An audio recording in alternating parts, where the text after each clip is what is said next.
Man, I can't believe this crap, man. These cops are out here arresting people just for breaking the law. Man, these tyrants are out of control, bruh. I thought you were a lawyer, now you say you can rap. Well, I've listened to your record, made me go take a nap. The rhymes you're spitting out, they make you sound like a nut. Your latest track, it's got less views now than Cereal's butt. Well, you say you're just a man who wants to smoke at some weed, but you smoke yourself stupid, boy, get the help that you need. You think you could be like Tom McDonald, be an internet star? The problem is your brain's so tiny, it would fit in this jar. It's a frivolous lawsuit. You know you're gonna lose. Frivolous lawsuit. Now watch me play the blues.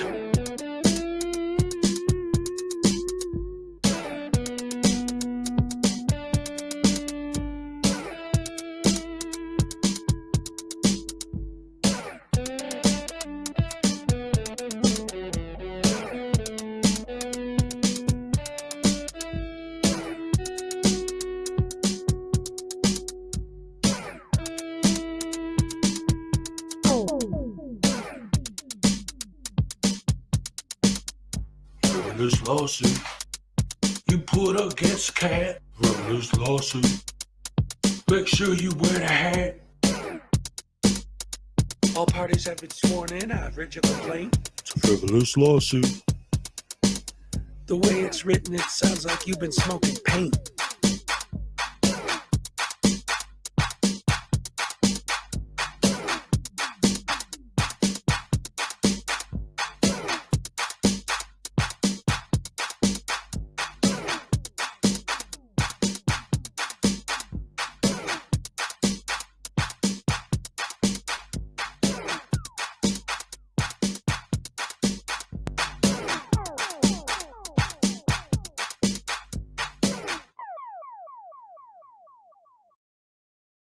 That means if we have that title to your shit, we will take it.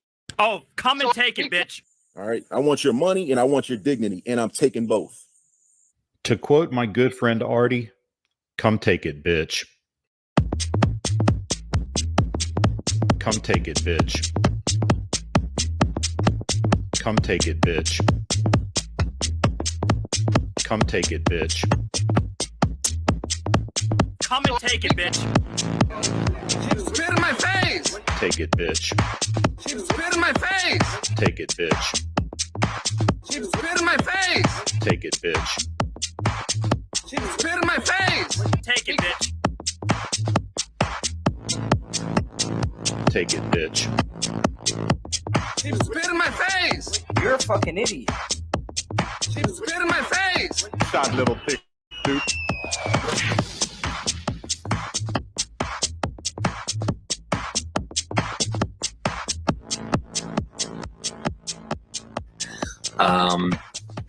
A woman walks into the ladies' room at the mall. She enters one of these stalls and sits down to begin doing her business. As she starts to pee, she looks down at her shoes and sees a head poking under the stall, looking up at her with a camera. "What are you doing?" she screams, frightened. "I'm recording you," says Denver Metro Audit. "But this is a bathroom," she squeals. "Yes, a public bathroom, and there's no expectation of privacy in public," he tells her. "You don't belong in here," she yelled. "I didn't see any sign saying that," DMA replies.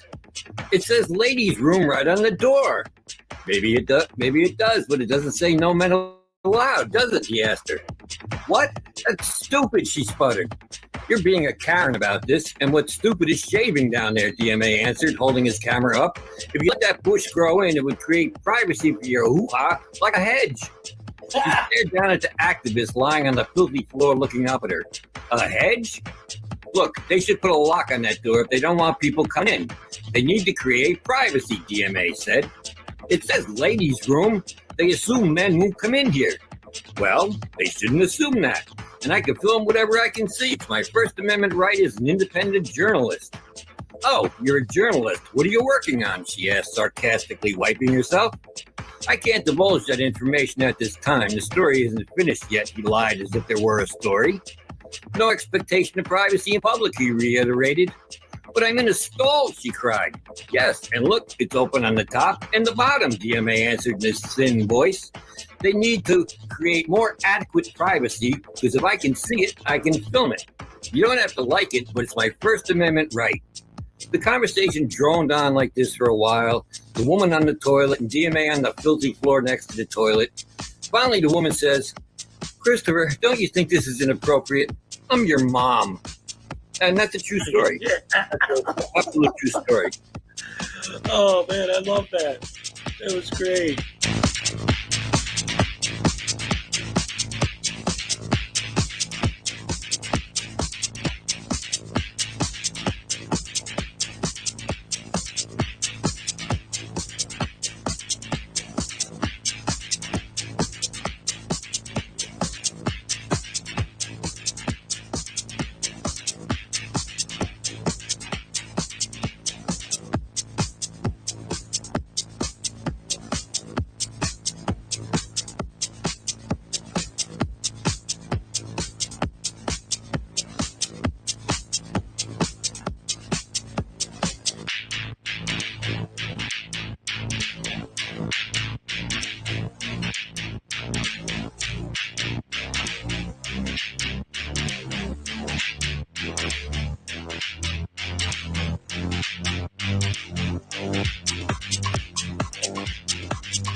All right. It's Tuesday, ladies and gentlemen. Oh boy. You love Tuesday.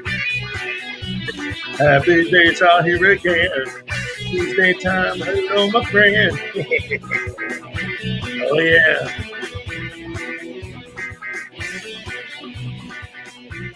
Funky all the time. Digging it. Loving it. That's right, ladies and gentlemen. It's Tuesday morning, and we are here once again, and we are live. What's up? All right.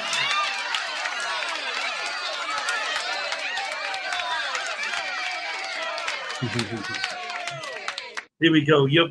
Here we go. Yep. What's the scenario? Yo. Hey, ladies and gentlemen, look, Jason D was first. You get the first happy dance of the day. Here we go. All right. Yes.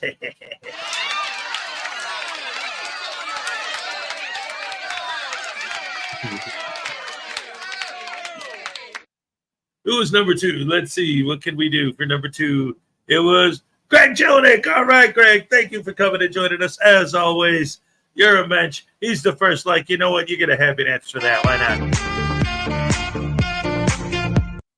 All right. Thank you so much. Yes.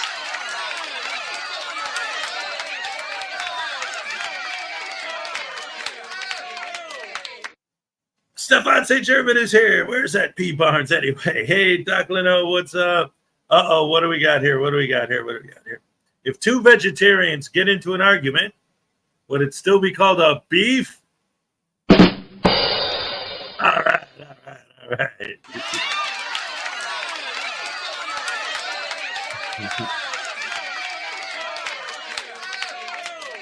JCD, Greg Jonick, Terry Barnes, good morning. God bless you all. God bless you too, sir. Let's see, Greg Jonick, Doc Lenu, Terry Barnes, P. Barnes. What's up? Always great to see you. Always great to see all of you. These are some great people we got in here this morning. Look at this. Greg Jonick, Stefan, Doc, P. Barnes. Who else is joining us today? Let's find out. Hip, hooray. Highway Star. What's up, Highway Star? Great to see you. Good morning, beautiful people. Good morning, beautiful you guys. You and, of course, Tiny Chihuahua Life. Good morning, Rash. Good morning to you. Oh, great to see you as always. Let's see. P. Barnes, Greg Jonick, Highway Star, Tiny Chihuahua Life. Chef M80 is in the house. Yeah. What's up, Chef? Great to see you, buddy. Let's see what else. Highway Star, Tiny Chihuahua, P. Barnes, Greg Jonick, Chef M80, Edward, what's up? Great to see ya, as always. All right. Welcome to the show. Edward, P. Barnes. Richard Ullman is here. Oh, boy, happy dance already. That's what I'm talking about. Woohoo! Dance. All right. Love it. I love it. Let's see. P. Barnes. Terry Barnes. Rest in peace, Tommy V. and Michelle. God bless. All right, let's see. Anyway, it looks like we're called up. Look at that. Jason Gutterman. Hola, ¿cómo está? Muy bien. ¿Y tú? Sí. Anyway, welcome to the show, everybody. Great to be here on this wonderful Tuesday morning. And it definitely is Tuesday. Yes. We got our week started. And we're ready to go on an adventure. The thingamajigger is up and away. Oh, my goodness. All right, guys. So, what's been going on yesterday? It's the weather. That's what's getting me, because right now outside it's thunder, lightning, heavy rain. The wind is insane. We just had tornado sirens going off the day before yesterday, but then yesterday was another storm. It's just been just dreary and wet and windy and rain, but it's been hot at the same time. It's been like in the mid 80s, and then all this other crap on top of it. Oh, it's just, ugh. And it's weird because, like, it seems like I'm so happy that ever since I've been back here, because again, the whole reason I wanted to come back was to spend more time with my children, and being back with them has made me so happy. I love them so much. But it seems like every day the weather is too bad to take them outside and go to the park and run around and have fun. And, I mean, we do what we can when we can, but it's like little bits. Like yesterday, we went out, but it was like at night because it was so hot and rainy and muggy and crappy during the day. But at night, the evening was perfect. It was beautiful out. So then we went outside for a while, hung out, took a walk, had some fun, got some fresh air and exercise. But like the majority of the day, these last couple of weeks has just been blah. Hey, there's a Bob from the Graham and Bob Show here. Hey, P. Barnes, good to see you. I doubt Hazel noticed. Hazel noticed what? Oh, you? Oh, my goodness. Anyway, welcome to the show. So, other than that, I don't know, man. Just trying to get by, thinking about a lot of stuff. We're talking about Tuesdays is always, hanging out and just talking. A lot of times end up talking about movies and music and all that kind of good stuff. And especially lately, we've been, because I'm always trying to, show my kids like old movies and old music stuff. I know that they're not getting exposed to. If I'm not exposing them to it, they'll never see it. And they've really been getting into it. I was telling the story, I think yesterday, about how my daughter, we showed her the movie Psycho. And when it was over, she was like, Dad, how come they don't make movies like this anymore? She said, whatever happened to people that actually know how to make movies? So that was great. But the really cool thing about that story, I don't know if I really told you guys like in detail what was so cool about it, was that she knew nothing about what that movie was about. So it was great watching it with her because it did to her literally everything that Hitchcock intended it to do. She was into Marion stealing money and trying to escape. And throughout the course of her stealing money and trying to escape, she meets all these different interesting characters. So when she finally goes to the motel and meets the hotel operator, he was weird or whatever, but she thought, okay, just another character in the line of people she's meeting on her adventure. And then Mom shows up and she completely thought that was the mother and that Norman was like everything that movie, Hitchcock intended that movie to be, is exactly how she perceived it, knowing nothing about it going in. And that was beautiful. But yeah, it's great stuff. It's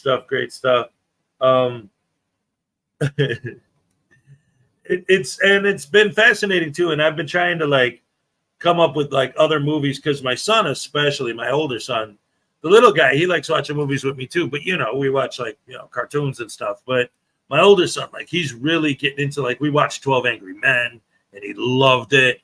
We watched all these other Hitchcock movies, and besides Psycho, he loved Rope the most and The Birds, but yeah, 12 Angry Men, he loved. The Good, the Bad, and the Ugly, he loved. Like he's really digging like these old movies, and I'm trying to think of like some of the best ones to show him.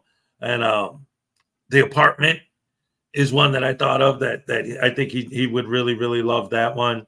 And I've seen some of you people give some recommendations in the chat. But let me ask you guys this. If I was going to show him Jason Gutterman, show him True Grit, obviously, I'm in my head, I want to start with John Wayne. But remakes make me so mad sometimes, but sometimes they're good. Like the True Grit remake was a good movie. But, I mean, obviously, you show him the John Wayne one. But should I even bother showing him the remake? Like, is it good enough that I should show him both of them? I don't know. And then with music, we've been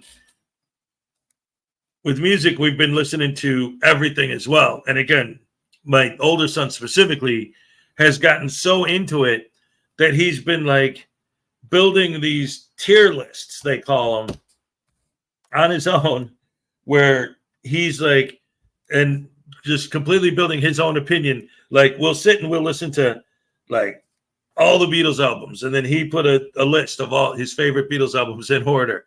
And then we did, Pink Floyd. Well, we didn't do Pink Floyd's entire catalog, but we started with Dark Side of the Moon and went from there, and then we started going backwards, listening to, the stuff before that, and then of course Piper at the Gates of Dawn is the next one I'm going to play for him. But then just random records that we were throwing in there. I played Rumors for him. He went home and downloaded it immediately. He loves music. He's like, see, this weather, man, it's hot and I'm sweaty and I got my air on, but it's still muggy from the rain and my glasses are fogging up. Trying to get my day started with a bang. But hey, David E. Persons is here. What's up? Good morning. Richard Ullman's here. What's up? Darlene Renee is here. What's up? Oh my goodness, so many beautiful, wonderful, fantastic, amazing people here every day. The remake had a different ending for general public sensibilities, as far as I could tell. Oh yeah, you know what? They do that a lot. Watch both and get them to do a good, bad points of both movies. That's a good idea, to actually watch both of them as like a comparison thing. Like, okay, do you see, like, what did you prefer about this one? What did you prefer about that one? That's a good idea. I like that. I like that a lot. Hey, Hezokuai. Rock and roll will never die. Abby Pullman is here today. Poland. Hello, Abby. Great to see you. Abbey Road, best Beatles album. All right.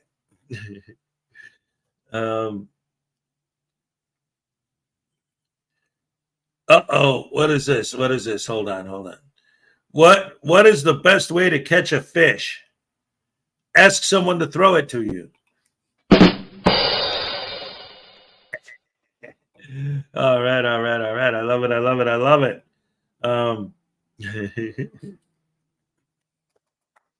Good morning to everyone coming in.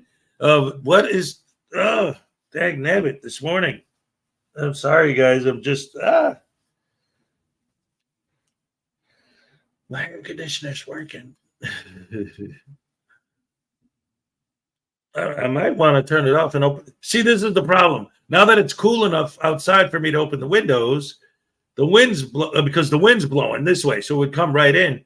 But it's raining, so it would also bring the rain with it. Dag nabbit. Nightmares. It's better with a fishing pole and a hook. So speaking of remakes, I've actually been hearing a lot of good things about there's supposed to be a remake of Nosferatu coming out on Christmas. So that's going to be interesting. And then, of course, there's the speaking of horror movies, I keep hearing about the new Nicolas Cage movie is supposed to be amazing. It's a horror movie called Longlegs.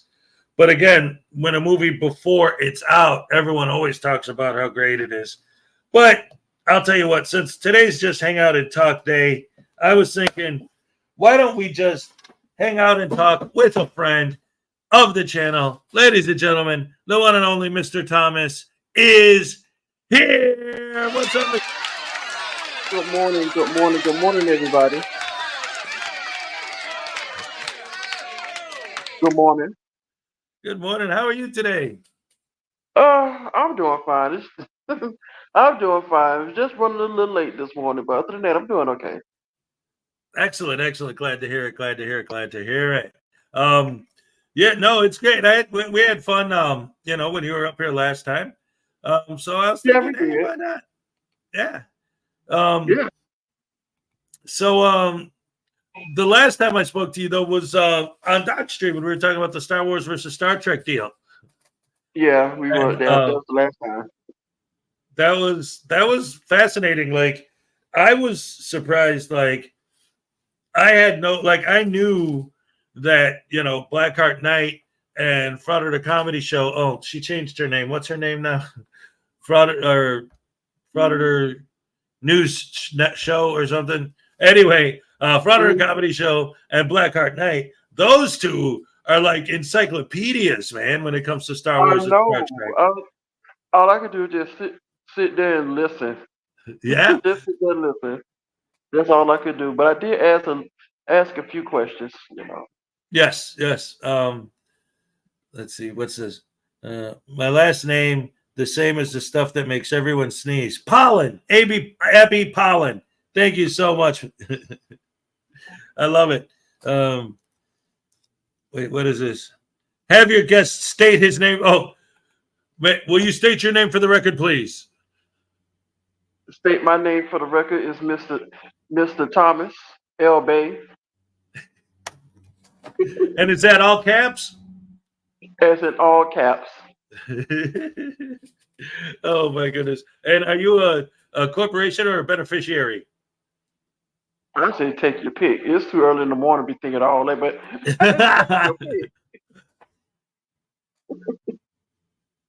Oh, go ahead. What were you gonna say? I said, "Oh, just take your pick. It's too early in the morning. Beneficial." I'm like, whatever. Just take your pick. Yeah, I'm whatever you want me to be. Just get me out of court. It's early in the morning. That's what they need to do. If they really want to teach these guys a lesson, they should always set their court appearances for like 6 in the morning. Right. Then they'll either not show up or they'll be too tired to argue. They're like, oh, come on, I haven't gotten out of bed before noon in 6 years. Exactly. I think I was watching one yesterday, either from Team Skeptic or was it NCR News? It's just the judge was just letting him say anything he wants, but at the end of the day, the judge told him, well, you need to be here at a certain time, or I'll just put a bench warrant out for your arrest. Yeah, there you go. Well, one of my favorites is when they go and they talk to these guys and they tell them, all right, you know what? Let's you won't state your name for the record. You say that that's not you. Well, then I'm putting in you never showed up, and we're going to put out a bench warrant for the arrest of whoever this person is. No, you can't do that. I'm here. Oh, so you're that? No, that's my name. Well, then you're not here. This person isn't here. Exactly. I love to hit them with that. Yep. And the thing I don't get is they like to say that they no longer a citizen of the United States. They're what is it? A natural see, it's early in the morning. I can't even think. A national, a U.S. national, or they rescinded their U.S. citizenship. Okay, I'm like, well, why don't I put you in front of an immigration judge then? Let's see how fast they want their citizenship back. Right. Like, oh, well, then why don't we deport you and send you to Morocco. And see how your game goes over there. Oh, exactly. And let's see how fast you want to come back. Yep.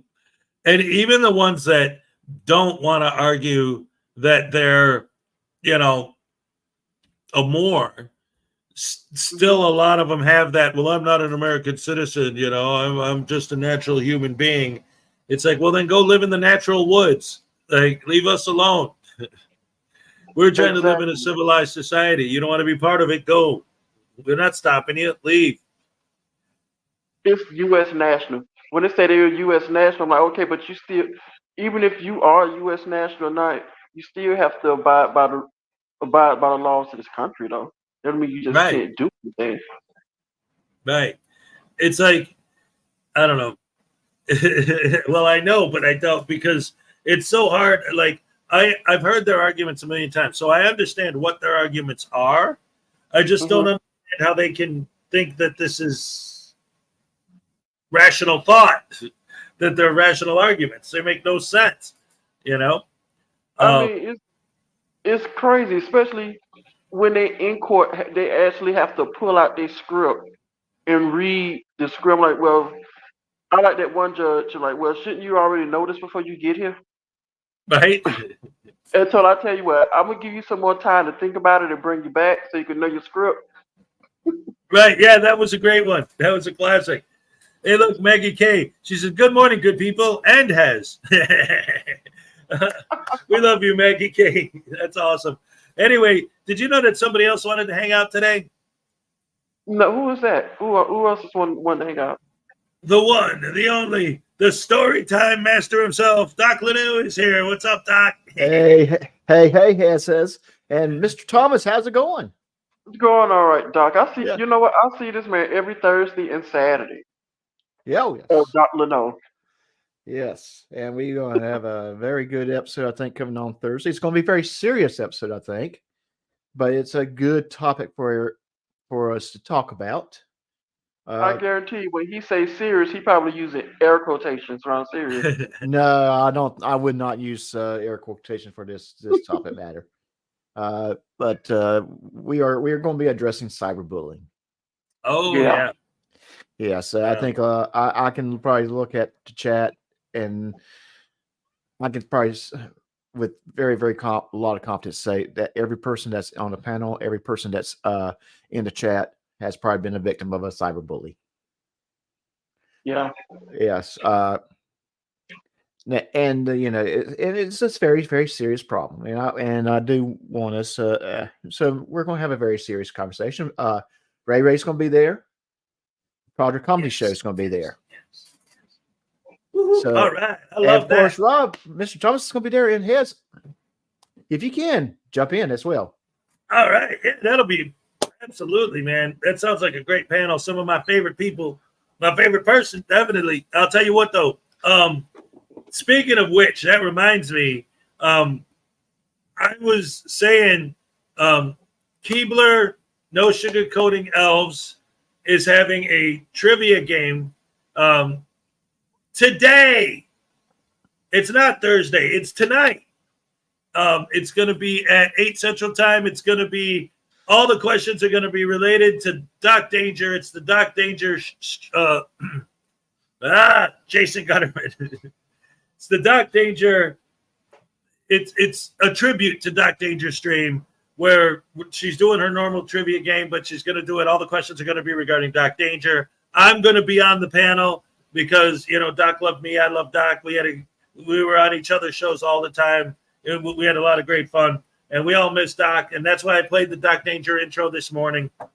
And, but yeah, because if you remember, originally I told you that was on Thursday, and you were like, oh, that's the same day as my show. And it was like, I got my days confused, the Tuesday and the Thursday, the 2 T days. It's tonight. It's Tuesday. Okay. Yes. So okay. check that out, guys, as well. Yes. Okay. And what's this channel again? It's Keebler No Sugarcoating Elves. Let me see if I can find it, and I'll put it in the if somebody chat. could find the link. Yeah, absolutely. Oh, Lexi Ann's here. What's up, Lexi? Good to see you. 40 Below. Hey, what's up? Hello from tropical Guam. All right. See, we're global, ladies and gentlemen. We got people from the UK. We got people from Belgium. We got people from Australia. Now we got people from Guam. We got people from Canada. We're all over the place. This is awesome. Love you guys. Guam, that's way past Hawaii. Yeah. Oh, my goodness gracious me. It's probably the next day there. It's Tuesday morning there, almost Wednesday in Guam? Yeah, probably. I don't know. Chris is like, why don't you go Morocco, break their laws, and then say, but the Treaty of Peace and Friendship says I can do this. Okay, I just posted a link to the show in the chat. Excellent. Thank you so much. And I'll throw it here on Frap chat if you want to. So. One of them was, I remember one said, well, you're standing in the land of Timbuktu. And the officer said, I swore I thought this was New York City. Yeah. Yes. Oh, you know what? The point you just made, that's actually a great point.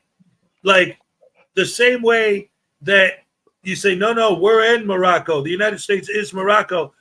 Try that somewhere else. Go to, Saudi Arabia and do whatever. And they say, the police grab you and say, no, we're not in Saudi Arabia. We're in Ireland. What? I'm going to just say this. Try this. Try some of your antics in the Galactic Empire and see how fast that ends. In the Galactic Empire. That's right. No, I'm from Tatooine, I swear. It's a neutral planet. Come on. Yeah, Palpatine don't play. No. Oh, no. Bookie Worm, what's up? um, 40 below in this heat, I'll take it. Yeah, right.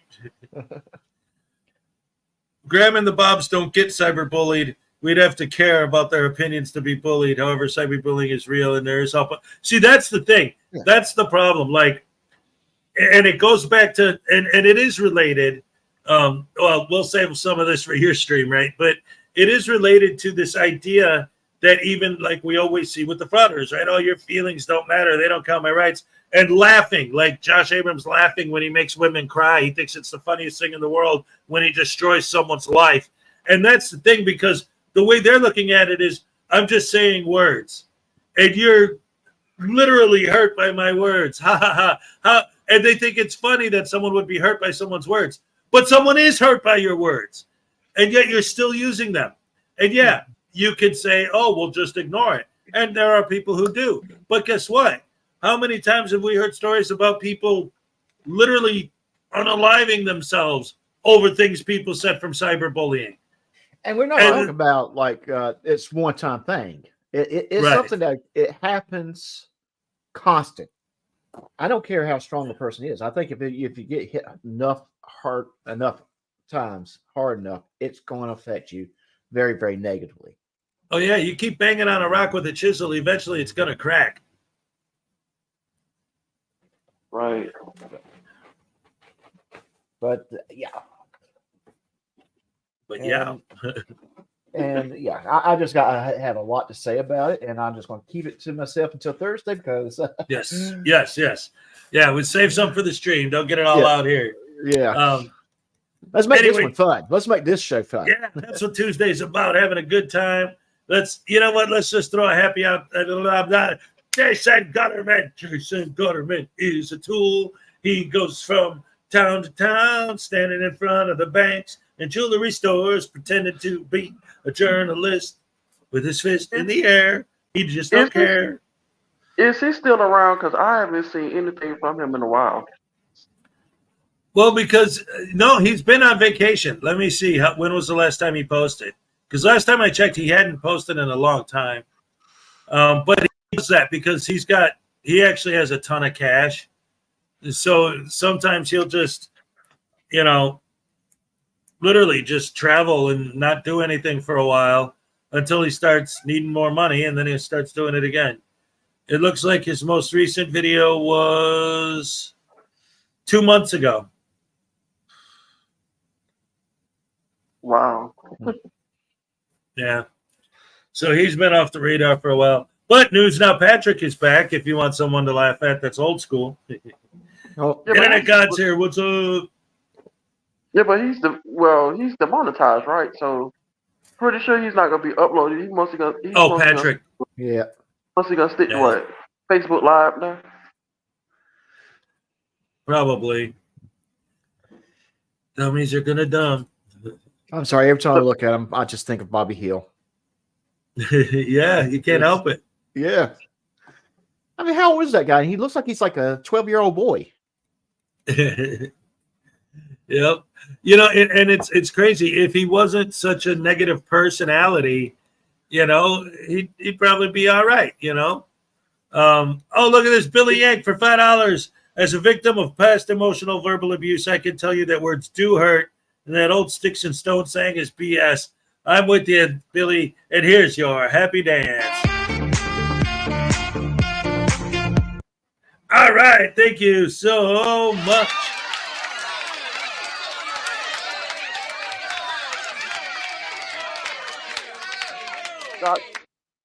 Doc says when he sees News Now Patrick, he sees Bobby Hill. Yeah. I see former Vice President Mike Pence when he was a kid. A young Mike Pence. That's funny. Well, and then when you look at Mike Pence, I see Bobby Hill's grandfather from King of the Hill. Oh yeah. Cotton Hill. Yeah. So so right down the line. Now, from right. I heard there was going to be a King of the Hill reboot. Did that ever happen? And was it any good? It's happening. It is happening. Yeah, it's happening. Bobby's going to be aged to 21 or so. Okay. Yeah, so I don't know all the details, but I've seen little bits here and there, and I want to say Hulu's the ones that's going to be releasing it, which is not surprising. Hulu's been releasing like the older, very popular adult animation series on their own. They recently did Futurama. Yes. Yes, and I want to say Futurama is one of those really good animation series. My favorite episode, and it's also one of the hardest ones for me to watch, is about Fry's dog. Oh yeah. Mm. It was a great episode, but it's the end of that one that just makes it so hard for me to watch it. Yeah. Well, that's it. Even in a cartoon, you can still get emotionally invested with the characters, you know? Yes. Yes. It's just how that dog at the end of that episode basically standing waiting for a Fry in front of a pizza shop until he finally passed away. Yeah. It was just a sad scene. And I've heard go ahead, Robert. Mr. Thomas. It's just like Family Guy when they killed Brian off. Oh yes. And they got a lot of people saying bring him back because it was pretty sad how they killed Brian off, got him hit when he got hit by a car and he was laying there in the vet and everybody was saying goodbye to him. Oh yes. And then they bring in another dog who didn't fit in with him. Right. Right. And I don't know if that was Seth MacFarlane's plan to bring him back in a few episodes, that or just go with it. But and I could see him changing his plans because of the audience reaction to it.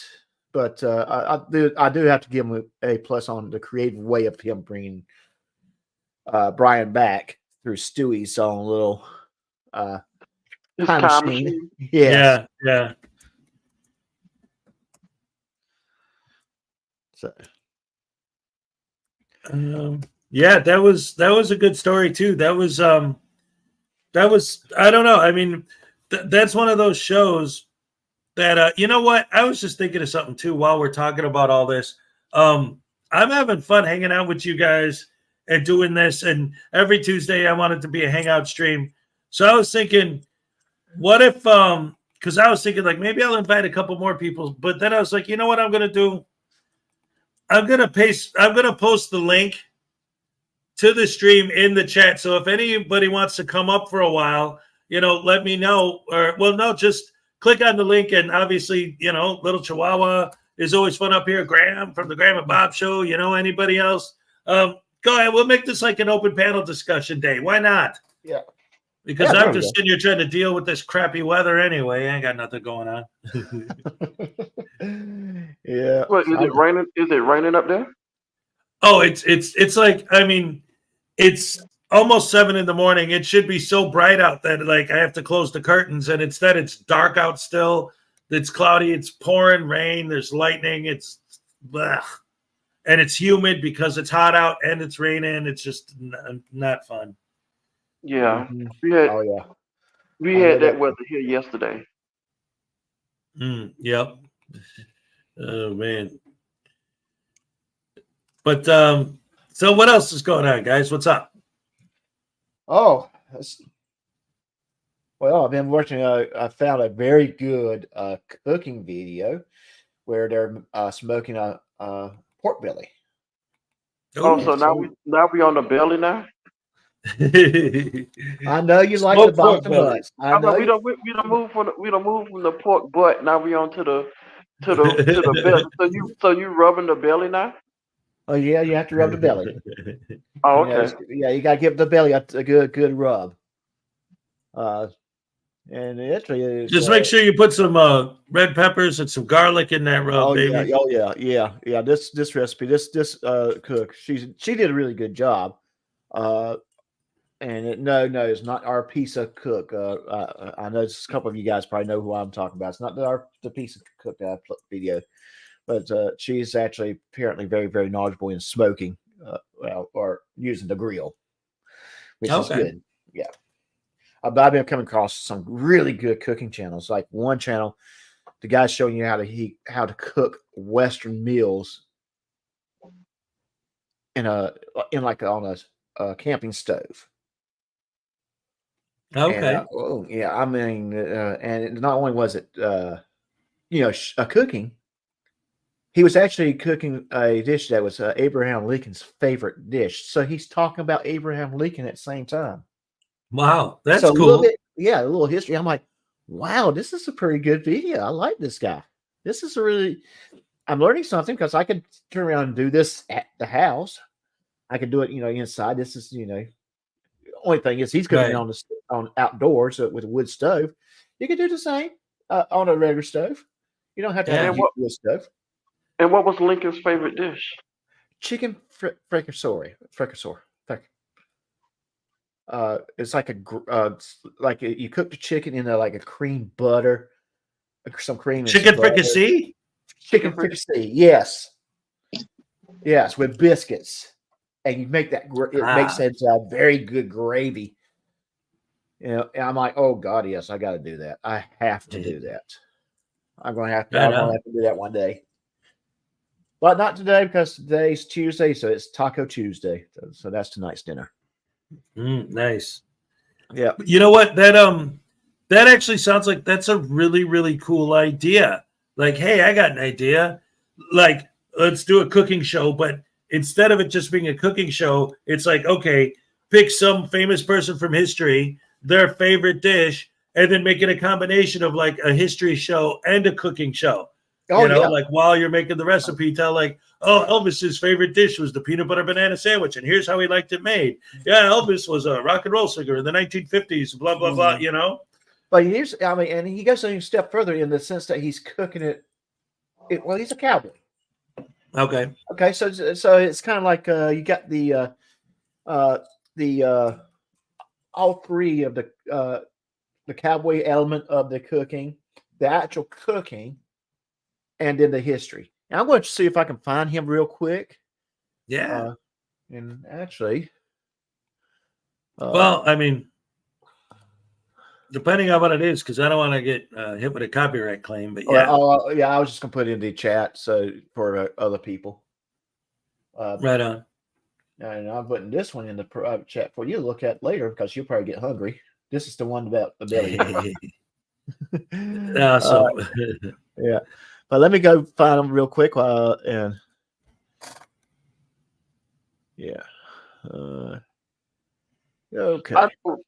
Before I came on panel, you was talking about remakes and talking about movie remakes or music remakes. Yes. I mean, because you was mentioning about John Wayne and True Grit.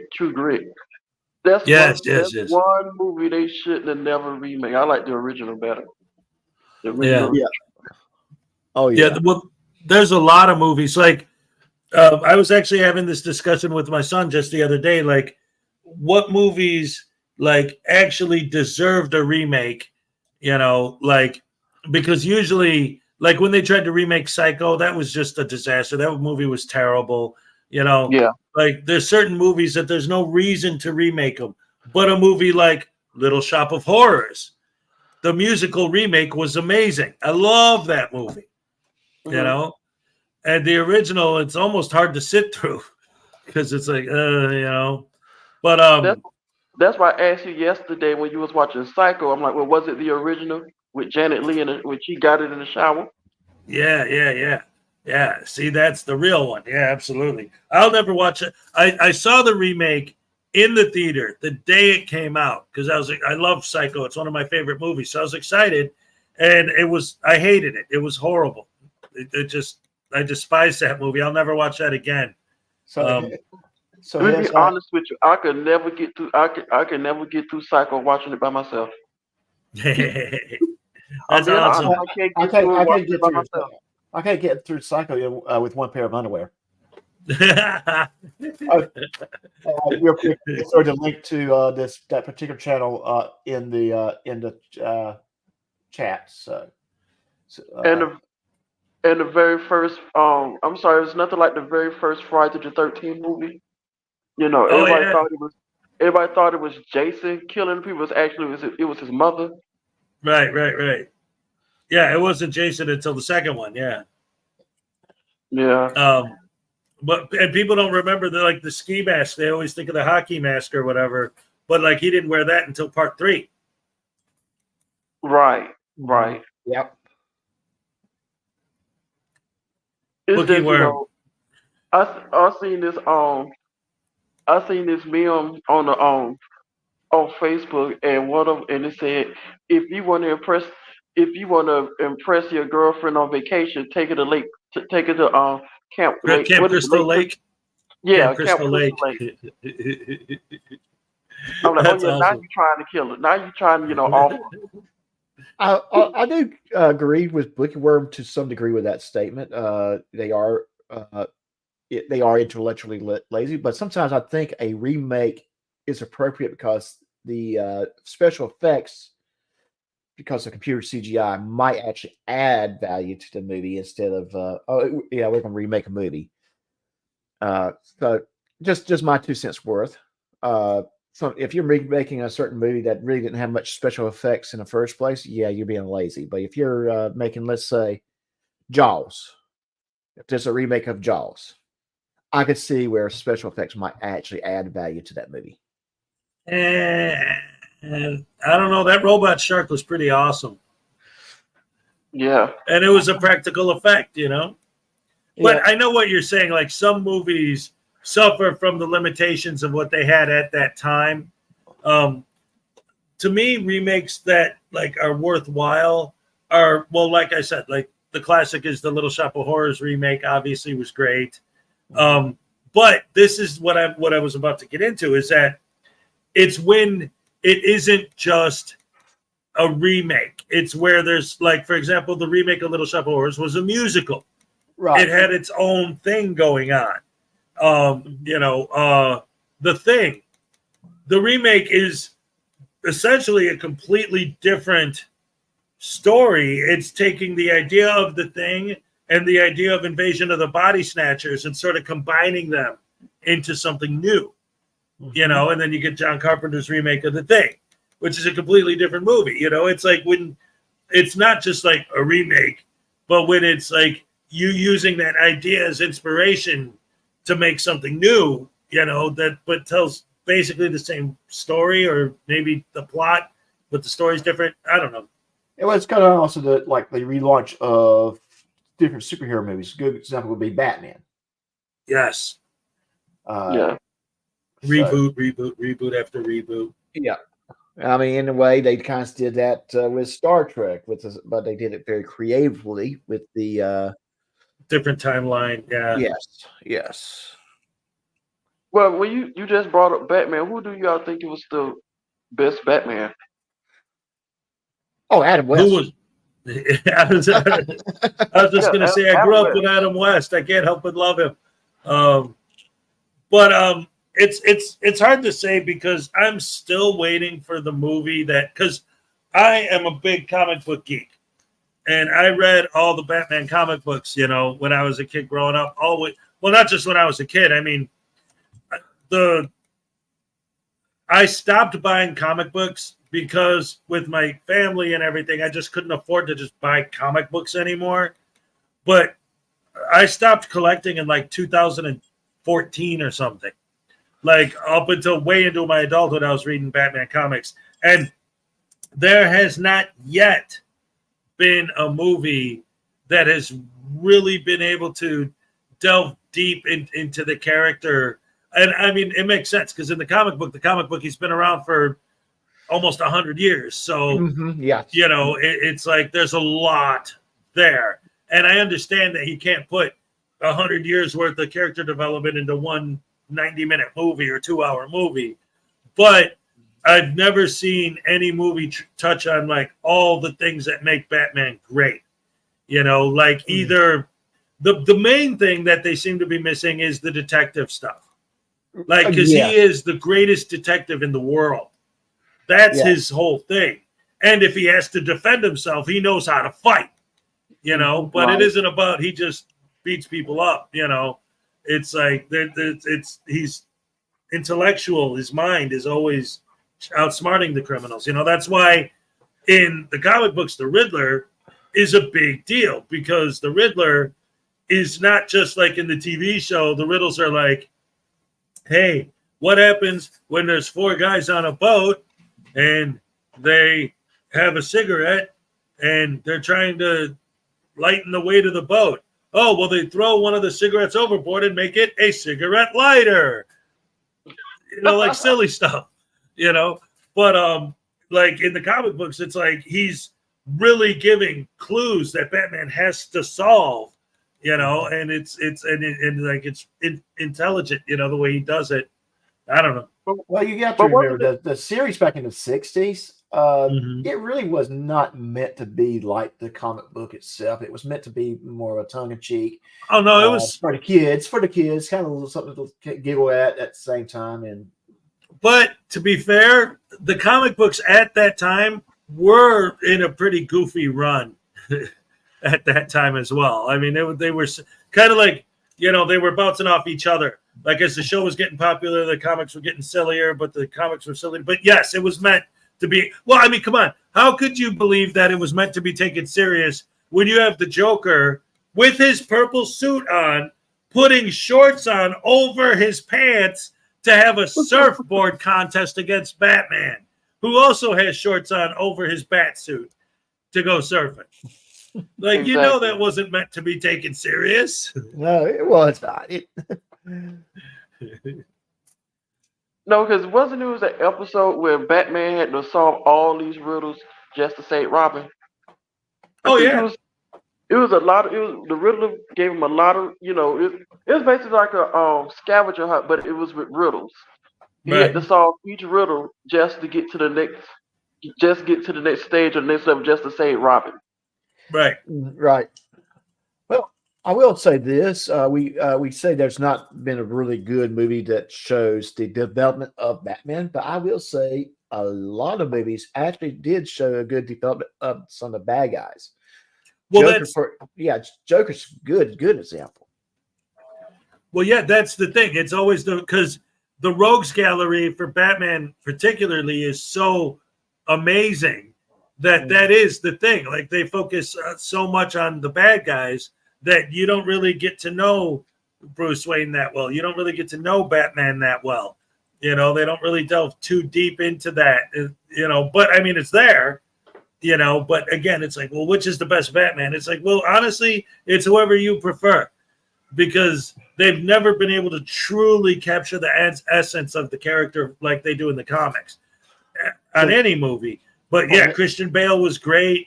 Obviously Keaton is a classic. Oh yeah, I will always argue Keaton's one of my favorite movie Batmans. Yeah. I can't say that about Val Kilmer and George Clooney, but I can. I don't think anyone has either of them on their list. Yeah.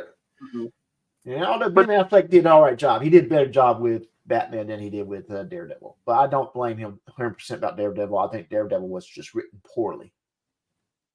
Well, even the Batman thing, I mean, like he came in gangbusters thinking, all right, I'm going to be the new Batman. This is going to be great. And then they started throwing him scripts that he didn't like. He's like, I already agreed to be Batman in these movies, and now you're giving me these scripts that are garbage. What the hell? Mm-hmm. I mean, a lot of the, you mentioned the villains. The villain, like we know the villains of Batman, like Catwoman, Joker, Penguin. But there was a lot of other villains on there that, that was really good villains, like Egghead. Oh yeah, Vincent Price. That was Vincent Price. Yes. Vincent Price. Egghead was a pretty good one. But you only seen her one time, but she was pretty good though. Ma Barker and her boys. Oh yeah. Absolutely. Ma Barker. And what's the other villain? Lilac. These are some of the villains that you only seen like one time. But they had a lot of villains that were one episode. Yeah, they had a lot of villains that were just one episode. Yep. Mm-hmm. But yeah, like when I was a kid, I always got confused by Egghead because I was, I read comic books, and Egghead, like I thought I saw him like as a Marvel character, And then, but Batman is DC. So why is he in the Batman cartoon? And I was all discombobulated. Well, But, let me ask you you know. this. I mean, what's your feeling about Marvel in general? Because when I was growing up, I enjoyed Marvel over DC. Yes, always. Yeah. King Tut. Yes. Yeah, King Tut. Otto Yeah, Preminger is Mr. Freeze. Yes. Oh, yes. Well, how about what's your feeling about Schwarzenegger as Mr. Freeze?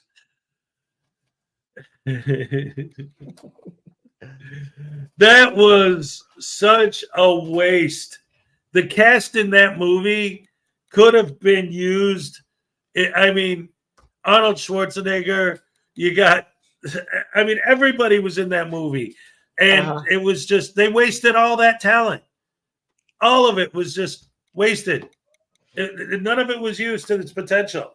Maybe Jim Carrey a little bit, but Tommy Lee Jones could have done so much more. I mean, well, I think that was another movie. I think Mr. Freeze and Poison Ivy was in this. Oh, that was movie. well. It was the same two. The direct like. Yeah, but you're right. I'm getting movies. I'm getting those two Batman movies mixed up in my head. But I can understand why. Because Tommy Lee Jones was Two-Face, right? Yeah. Yes, he was. Yes, I thought so. And Tommy Lee Jones is such a talented actor. He could have done Two-Face very, very well if the script was good enough. Well, that's it. When the director gives you nothing, then what are you going to do? Nothing. Yes. Well, it's kind of what we could touch base a little bit on Saturday about the kid that played Anakin Skywalker in Phantom Menace. Yeah, talk about cyberbullying. Yeah. Cyberbullying itself, but the fact that I really think George Lucas dropped the ball big time on that one because I've said it before. I've always said this. He should not have been an 8 to 10-year-old kid. He should have been at least 16 when they found him. Yeah. And there's other aspects that they could have addressed. Did he have to be from Tatooine? No. Yeah, I guess. If he had parents or he was a scallywag, I guess you could say a Tatooine. But they use Tatooine way too often, in my opinion. Well, I think like the idea of Uncle Owen and Aunt Beru making them literally his aunt and uncle, like I had always just assumed that, like when Obi-Wan was trying to hide the babies from Darth, that he just went to Tatooine because that was way out in the middle of nowhere in the Outer Rim, and nobody would ever go there. Not that Anakin was from there and his family lineage was. No, the whole idea was go to a planet that's so far in the Outer Rim that the Empire doesn't even care about it, that they wouldn't even think to look there. Right. That was in the original. That's what I thought it was. Yeah. Oh, yeah. I could see that, and I just felt like George Lucas dropped the ball big time on Phantom Menace. Yes. We said about Jar Jar Binks. That character needed to been written better, and there was a theory about. I believe you said this, or was it Blackheart Knight, that he was supposed to be Darth Plagueis at the end of it all. Yeah. I didn't say that, but yeah, that theory's been around for a while. I've read that. You know. And okay. If he was written better, that could have happened. He was not written as a good character. I think they made him like a too silly of a. He came off as a cartoon rabbit that steps in poopy. Yeah. Oh yeah. Yes. And you notice after the first movie, he was not in that many scenes on the next two. Of course not. Because nobody wanted to see that. Yeah. But here's the thing with that, like, so the way that I always looked at it, in my mind was that, like, when I would watch The Phantom Menace, and I would try to think, like, if I was making that movie with the same basic story, like if George Lucas took that story and gave it to someone else to fix or to clean up, and he gave it to me, I would have made it more like. Because it seemed to me like he laid all the groundwork, but then didn't go anywhere with the stuff that he put in there himself. Like, because he was spending so much time trying to essentially please all the fans. Like, people have asked how come some people have the Force and some don't. Well, in this movie, I'm going to explain that. Oh, well, nobody cares where C-3PO actually came from. They all know he's just a robot, but I'm going to explain where he came from anyway. And R2-D2, you know, is, again, he's just an astromech droid, but like everyone has one. But let's explain where he came from too. Like all these unnecessary things. Just focus on telling us how Anakin became Vader. And forget all that other crap, you know, because it's taking away from time where you could be doing more development, character development on him. The idea of him being a slave and being rescued by the Jedis that don't do anything about his family being slaves lays the seeds for him to eventually turn to hate the Jedi and turn to the dark side. But like that's just the thing that happens. And it's not like, dude, there it is. You got the seeds. You could just really like hone in on like zoom in on a close up on his face when he's talking about not just, oh, like I'll go kill a bunch of Tusken Raiders. Like, no, that was just it's too easy and not enough like build up of that resentment on the Jedi Order for not helping his family and only taking him, you know? Right. Like that right there could have been built on and over the course of the 3 movies, like chipping away until he turns to the dark side, you know? And it keeps escalating and escalating. But instead, it's like it's a thing that happens. But it's like I said, it's like he put this stuff in his movie and then he doesn't double down on it.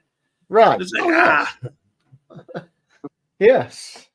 Wait a minute. So you know, I may be kind of, you know, like I said, I may be slow with this. So you telling me that Anakin Skywalker actually started off as a slave? Yes. Yes. And then became like the biggest villain ever? You know? Yes. You know? Yeah. Yeah. Yeah. Yes.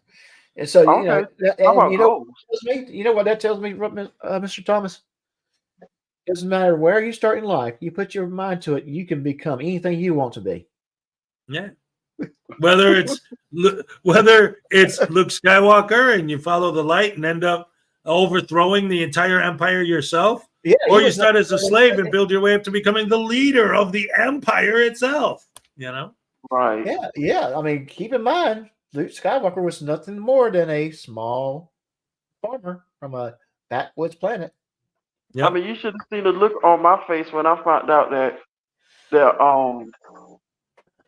Luke Skywalker and Princess Leia was actually related. I'm like, wait a minute, they was dating, but now they was, you know, their brother and sister. I would not say that they were dating. Well, not dating, but, you know, there was that little flirtation that was taking place on the first movie. That kind of was fizzling away a little bit by the second movie. But Leia did kiss her brother. Yeah. At least there was no tongue.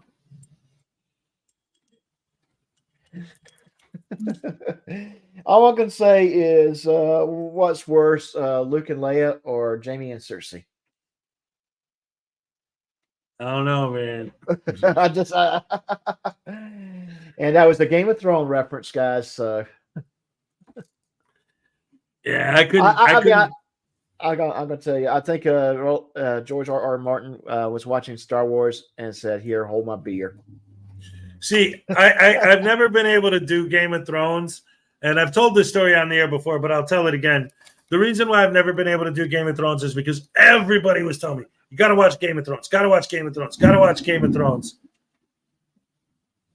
Got to watch Game of Thrones, got to watch it. Like, all right, I'll check it out. So I turned it on, I watched the very first episode, and I was like, okay, this is softcore midget porn. Why am I watching this? And I turned it off, and then that was it. I was done. I will admit, the first season was a little bit more flashy than the rest of the seasons because I think after the first season, it just kind of captured its audience. Okay. And then I have never seen it, but it looks pretty. It looked pretty interesting, but I have never seen it. Yeah. Well, the first 5, 6 seasons really good. 7, 8. They didn't do that great of a job on it, in my opinion. Kind of petered out a little bit at the end there. Yeah, well, most TV shows do. That's why the classic shows are classic shows, right? Because they never had that slow descent into crap. Like they were done. They're like, the show's been on forever, and like Seinfeld, MASH, shows like that, they were doing great, but they were just like, we've told the story. There's nothing left to tell. We're done. And they just ended the show, I think in the first thing that was a problem was George R.R. Martin was not as involved with the later seasons because there was no novel associated with those seasons. Right. Second, is that I think they rushed into season 8 to tell that the ending of the story. You had really, in essence, two major plot points that ended in that season. The first half was the Night Walkers. They defeated them, and the next half was overthrowing Cersei as the queen. Whereas I thought personally that should have been two separate seasons within itself, and really well developed those two. You could probably have a whole lot better ending. Right. Nightman's Wife. Yes, I'm getting thunder and lightning like crazy right now outside. It's looking like really nuts out there. If the show just ends in a flash, that probably means I lost power, because that's happened here twice now. So that's a thing.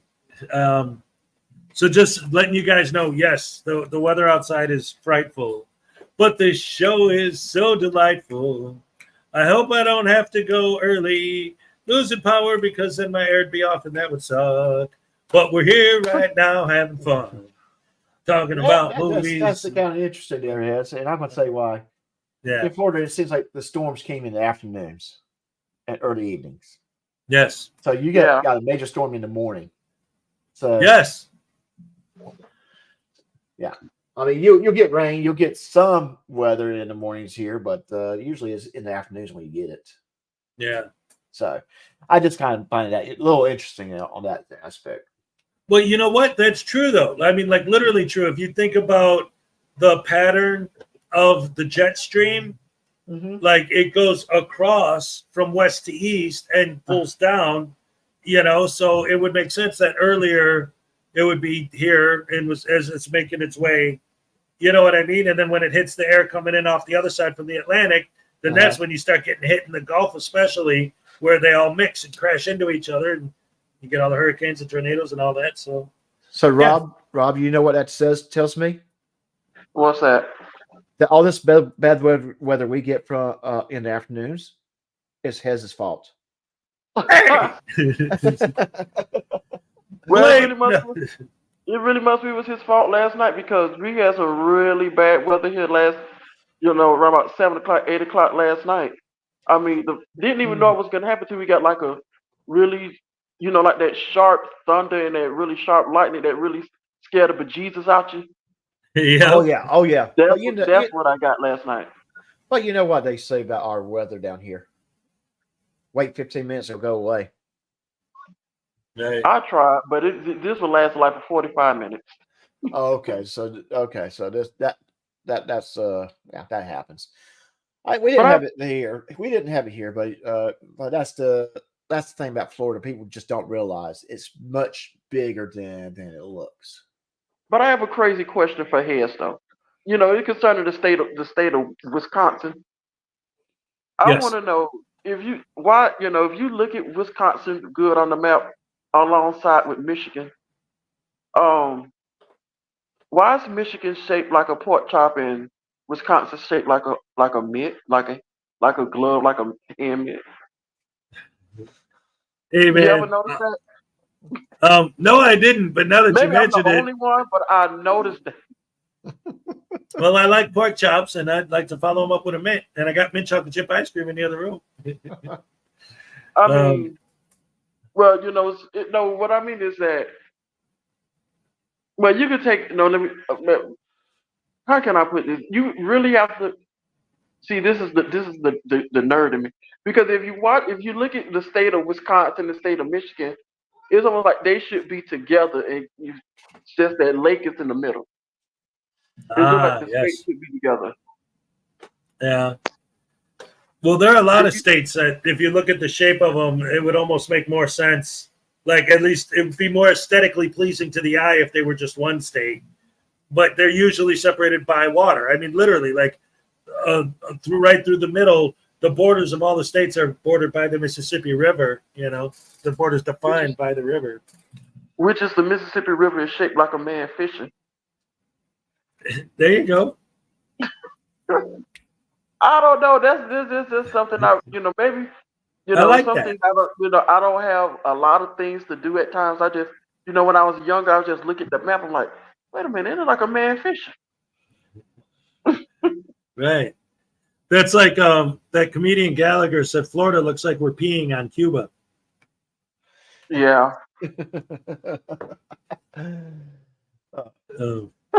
So, but do anybody actually go to the like that? What is it? That peninsula part, not the part of Michigan that's like connected right on top of Wisconsin. The UP. Yeah, that's the UP. That's yeah. Is it What do you mean I pee? I haven't gone to pee yet. No, out of Cuba. No.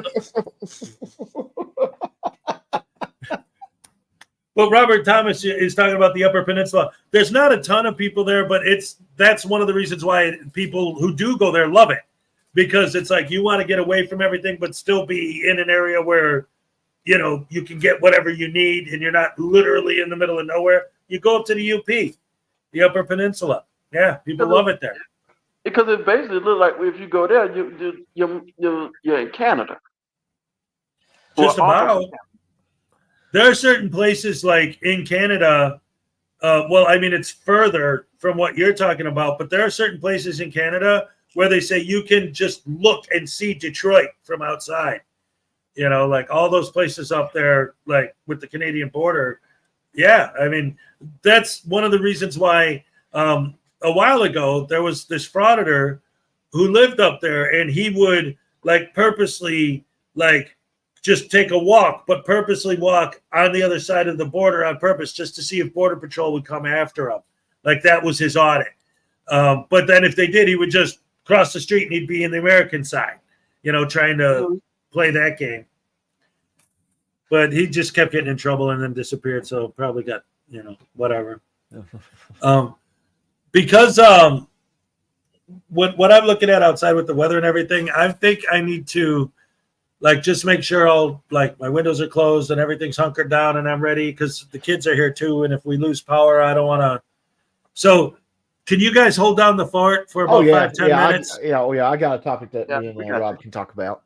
All right, cool. So Rob, I did send you a picture other day of the bidet. Oh yeah, I got that. That's what I asked. That's I asked him, like, wait a minute, how did that happen? And then you told me what it was. I was like, did you blow a leak or something, or did your toilet blow up or something? Yeah. So when I'm going to tell you guys, the first time I ever used a bidet, I'm like, hey, I like this. My hiney's cleaned. You don't have to spend a lot of toilet paper trying to get cleaned up. Takes care of the what's the word I'm looking for?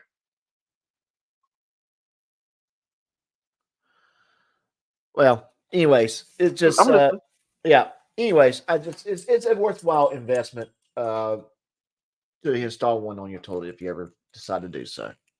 Oh, you installed that? Yes.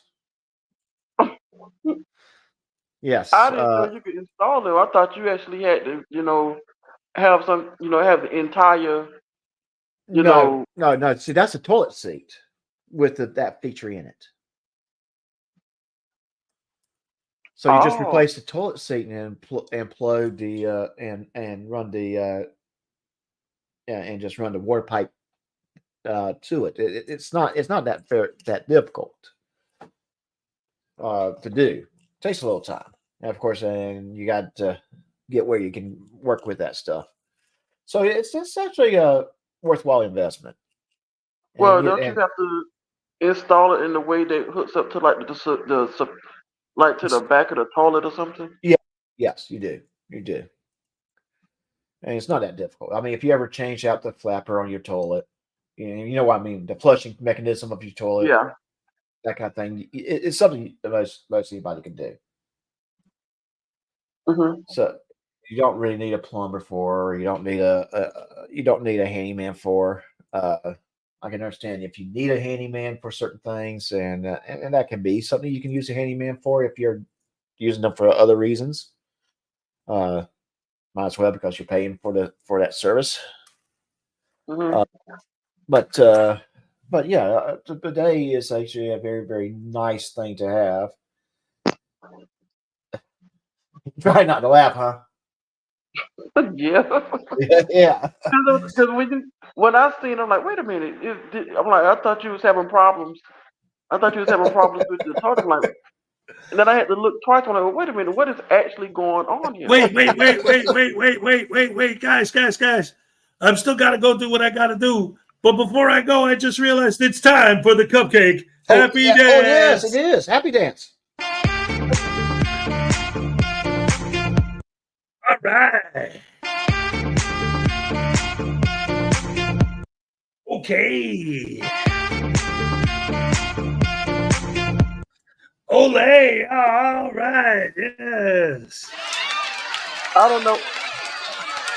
Have you ever got this beforehand? I don't know if you ever got this beforehand, but you kind of remind me of what's the radio disc jockey from the '70s, Wolfman Jack. Yeah. Ooh, Wolfman Jack. All right. Well, that's, a lot of what I do is based on all the DJs I used to listen to growing up, 70s, 80s, They had a lot of fun doing, especially in the morning shows. That's basically what I'm trying to do, is be like that, Well, that's kind of what you remind me of, a morning show disc jockey that, that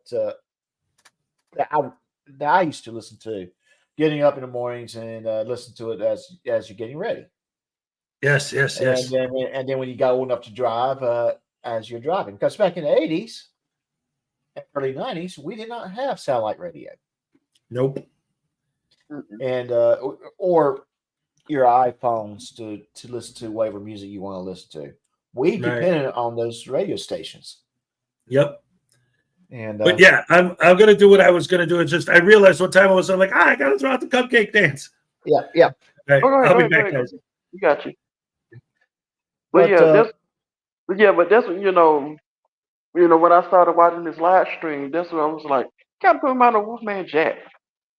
Yeah, and I said the same thing. Remind me of the morning radio shows that I listened to when I was growing up. Mm-hmm. And so that there's that sense of familiarity that I enjoy with his show. And I think I'm sorry. Dag nabbit. I keep thinking of something that I want to say before I go. Speaking of Wolfman Jack, I told you, Doc Lanu, and maybe you were there too, Robert, Mr. Thomas, that that movie on Roku or whatever about Weird Al Yankovic. Oh, yes. In that movie, Jack Black plays Wolfman Jack. Oh, yes. Oh, okay. Oh, anyway, I wanted to throw that out there. And that movie is on Roku, free to watch. Roku is a free service, Roku channel, that is. If you have the Roku streaming, and I believe you can actually watch it online on computer through Roku. So yes, check it out. If you can get the Roku streaming channel, check out the Weird Al movie. It is a very good movie. It is definitely Weird Al making fun of that genre of movies, but it's a good movie. I enjoyed it. I enjoyed it very, very much so. In that movie, I learned that "Beat It" was actually a parody of "Eat It." You talking about from Weird Al Yankovic? Yes. In fact, let me see if. Yes, so it's a good movie. It's a very, very good movie. And I'm going to tell you, Daniel Radcliffe did a good job playing Weird Al. You did not see Harry Potter. You saw Weird Al with Daniel's portrayal of Weird Al. Yeah, he kind of did, look like. But I'm trying to figure out where did Madonna fit in, and I'm like, did that actually happen? What's that? I thought Madonna was in that. They Oh put yeah, in that yeah, yeah. movie. Madonna in the movie they dated, but here's the thing to keep in mind is it's Weird Al telling his life story. There was a lot of creative influence on this story. Mm-hmm. So I took a lot what I saw in that movie with a grain of salt.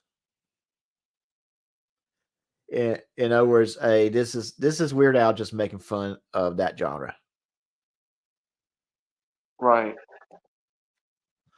So so I don't think Madonna ever dated Weird Al. Because Madonna never well, shoot, I'm gonna mess it up. Madonna never became a drug cartel lord. Over at the drug cartel. She never did. But that took place in the movie. So again, grain of salt. Watch the movie, enjoy it, but realize it's mostly fiction. Right. I like when Florida Jim, Florida, no. I have that movie. Weird Al's movie did not suck. It was a good movie. I enjoyed it. UHF was good too. I like when Weird Al did Michael Jackson's. He remade Bad. He just called it on Fat. Yeah.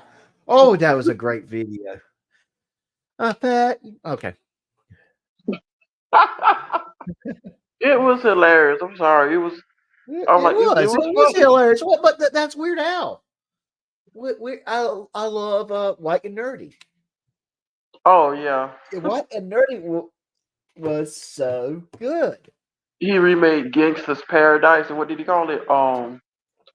What did he call it? Amish Paradise. Yeah, Amish Paradise. Yes. And sometimes those parodies become more popular than the actual Than song. the original song. Yeah. Yes. I loved Don't Want to Be a Canadian Idiot. Yeah. Remaking Green Day's American Idiot. But did he do like a version also? I don't think he did.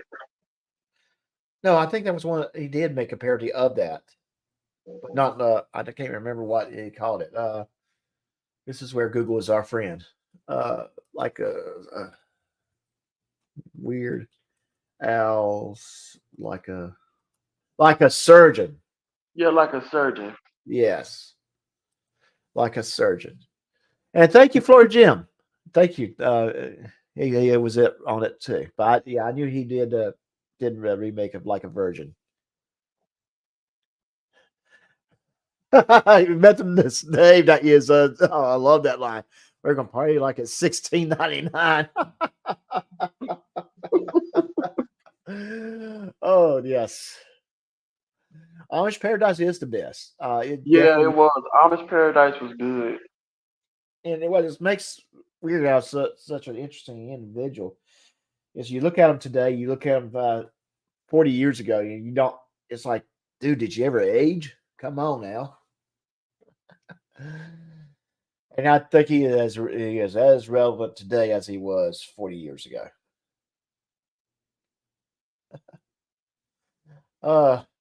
So yes, Weird Al is awesome. He's a very, very awesome parody writer and did a great job. Did a real good job. But it's amazing though when you start looking at stuff that you enjoy today and how long it's been. Like The Simpsons. Oh my gosh, The Simpsons was out late 80s. Yeah, The Simpsons came on like what? I was in elementary school when The Simpsons came on. So yeah. it was that tell you how long it's been. I think The Simpsons started in what, 88 or 89? Yeah, but even before that, But yeah, they was on the Tracy Ullman. They was on what, Tracy Ullman show. But it's amazing how much it's changed. But as far as the animation is concerned, but the stories and the Yes, 1989, Kevin. That's true. 1989, and Nightmare's Wife, Yeah. not 89. But then you get a few years later, you have the Family Guy.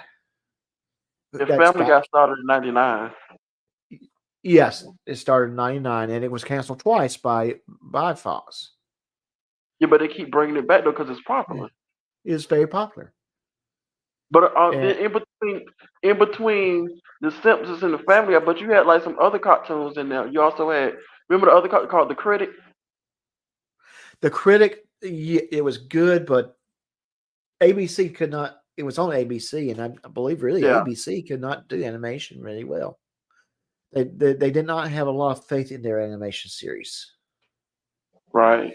because the I Critic, think that it could have because the actually Critic done. only stayed on for a couple of seasons, so Yes, and if it was somewhere else, I think it would have actually done much better. Another one that they very short-lived, Mike Judge one, and I don't remember the name of it, but it was actually on for a season. And this one was about a very liberal family that was very caught up in the appearance. They adopted a kid from Africa, but the child was actually a white child from South Africa. And what show was this again? I don't remember the name of it, but it was Mike Judge that made the. It sounds familiar, but I can't remember the name of it. It sounds familiar. Yeah, let me see if I can find the name of it, because it only lasted one season. I don't know, but obviously I was AFK for a minute, so I didn't know what I was talking about. But I saw somebody in the chat said I love The Critic. I loved that show. I did too. Yeah, I thought that show was great. It's probably my favorite thing that what's his name? Who played the Critic? It was my favorite thing he ever did. He did some funny bits on Saturday Night Live, but I loved him in The Critic. Oh, what is his name? Because he did the movie High School High. John Lovitz. John Lovitz. Yep. Oh, The Good Family. And it was only on one Good season. Yeah, The Good Family. Oh, okay. It's like kind of like the shortly after King of the Hill went off the air on Fox. ABC brought in The Good Family, and it only lasted a season. Yeah, The Critic should have gone longer. It was actually pretty good. It was a pretty good cartoon to watch. Pretty good show. Yes, it ties in too, because earlier we were talking about remakes, and one of my favorite lines from that show is the critic says, "Hey, look, it's not hard, guys. If it's a remake of a classic, just rent the classic." Right. Yeah. Yes. And each time you come on, it stinks. I'm like, Yes, everything. it stinks. And some of the movie parodies they threw in there for him to critique were awesome too. And his boss being based on Ted Turner. Right. Yeah. And you seen the episode they did the crossover with the Simpsons though? Yes. Oh yes, that was awesome. That was a really good, and that was before ABC and Fox kind of. I mean, now ABC and Fox is underneath the Disney umbrella. Right. Yeah. So that's kind of No, but the lady that talked for Marge Simpson recently passed away. So I'm trying to see how the Simpsons can handle that. Oh, Nancy Cartwright. Yeah. Yeah, I did not realize Nancy Cartwright passed away. But that's gonna be No, not the one that talked for Bart. The one that talked for Marge Simpson. Oh, Marge Simpson. Oh. Well, either way, like she had a very unique voice too, you know. Yeah. Because even when you watch her in other movies that she's been in, it's still that voice. She just adds just a little bit more grit to it to do Marge. You know, it's like the same voice, but just add a little bit of this, and it's and it's Marge. So I'm dying to see how the Simpsons handle that, because we seen how Simpsons handled when they wrote out Mrs. Krabappel And they wrote Frauditor out Comedy Show. Frauditor Comedy Show. If you want to come up, here's the link. It's in the chat. And when they wrote out Ned Flanders' wife. Yeah. Josiah says that he thinks they're going to use AI to replace the voice. If she had passed away still, I don't see any updates where she has. I'm looking at Wikipedia and just Google Julie Kavner. So I'm not seeing where she has passed away. Oh, because I've seen some of this. Because honestly, like two or three different stories saying that she passed away. Now, again, maybe I should say I don't know how true it is, but I have seen like different stories saying that she has passed away. Well, I'm looking at places like IMDb and all that kind of stuff, and usually they're pretty on it when someone passes away. And I'm not seeing that. Not Miss Wife, you know how true that is? Yeah, I don't know. I could look that up and see if it was just a rumor. Let's see. Yeah. Because I hadn't heard that either. I was like, oh, wow. Yeah. I mean, she's been, yeah.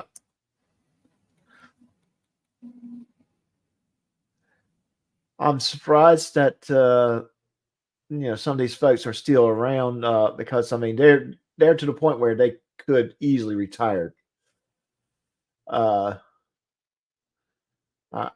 Because they've been all, I mean, The Simpsons has been around so long.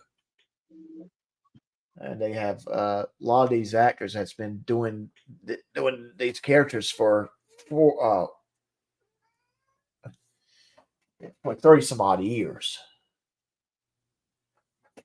So, yeah. Yeah, Julie Kavner is still alive. She's 73 years old. Yeah. Okay. All righty. I'm going to tell you, Lisa Simpson's not that smart. She's been in second grade for 30 years. I mean, come on, guys. How is it we thinking that Lisa Simpson is that smart? Okay. Or maybe you can say the same thing about all of them. I'm like Maggie's been, I don't know what, one. Yeah, Maggie's what?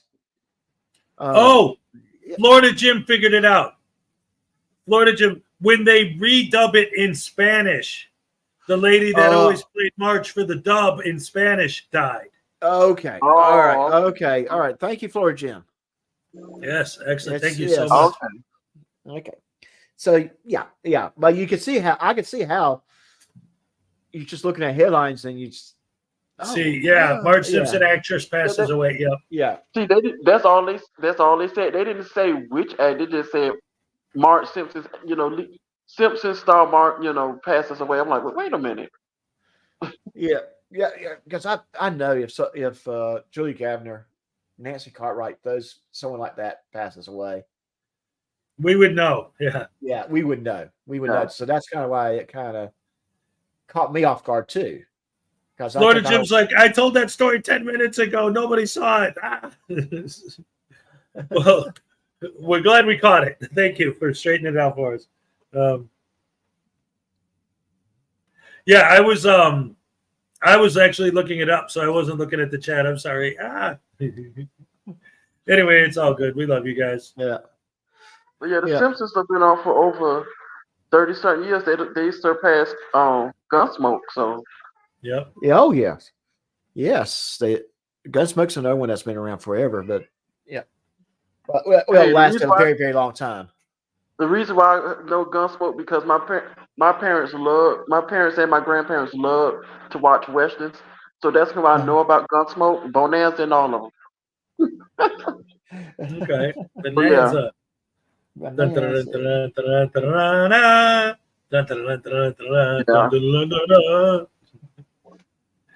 I love it. Yeah. But oh gosh, this shows it's amazing how long those shows lasted back in the day. I mean, yes, they became it's just staples of American life, like Johnny Carson. Like my whole life growing up, like that's how I knew it was bedtime. I would watch Johnny Carson's monologue, then cut to a commercial, and then it was bedtime because I was a kid, you know. But it was that was it every night. It was Johnny Carson, you know. That was just what it was. Right. Oh yeah. And Johnny Carson, and he did that show what since late 60s? I think he started in the 60s. Yeah. Yeah. Yes. Okay. I know. I hear your cats. What do you got to go give him some food or something? No, she wants attention. This is the one that will start talking at me when she wants some attention. That's all.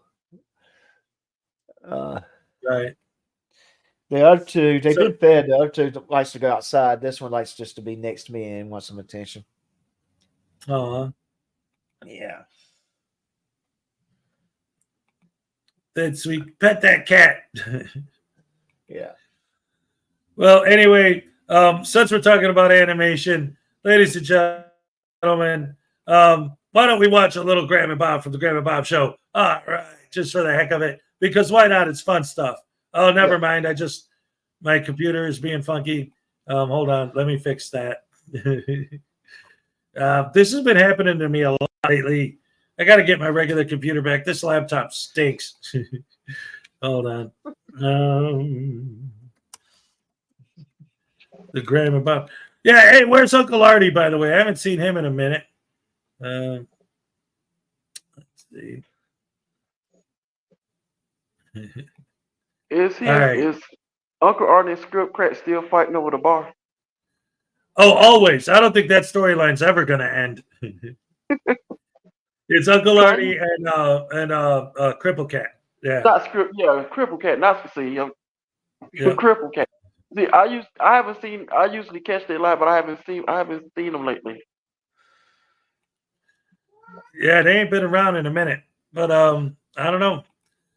But I mean, if you look at his updates, you know, he's always updating what she's doing to take over the bar every day, and then I always get thrown in there somehow. Like I collapsed the ceiling with Cripple Cat, and then I'm the one who shot up the jukebox.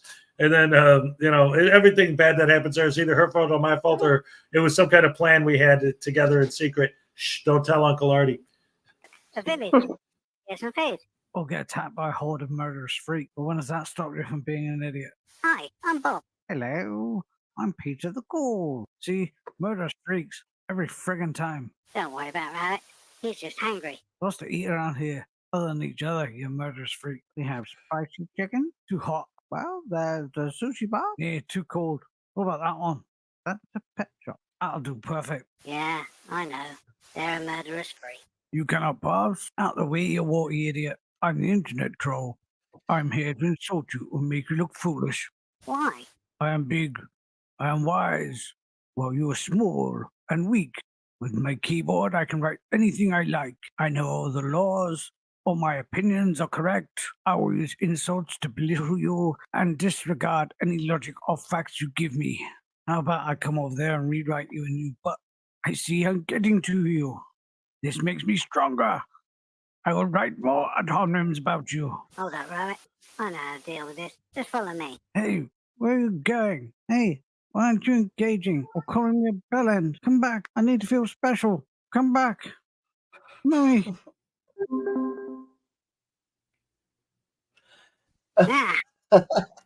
What was that about? My phone's trolling me. Whose idea was it to hide behind a chair? Quiet. We don't want to be found. I reckon I could beat him one-on-one. Called a super mutant for a reason, you dick. Just hide. Come out, wherever you are. Okay for you. You can hide in the magician's hat. Good point. Good luck. I hear you, silly blob. Oh, crap. I found you. Ah. I win again. Bugger. That's 3 games in a row now. Hide and seek is fun.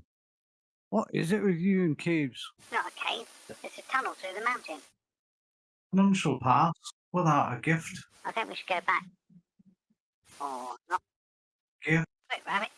Get in the magician's hat. Find a gift. There's a wand, a lightsaber, some uneaten lambus bread, a balloon animal. Give it to me. What, the lambus bread? Doesn't taste very nice. Poppy. Well, that went well. Why don't I ever get a gift? Why? If two vegetarians get into an argument, is it still called a beef?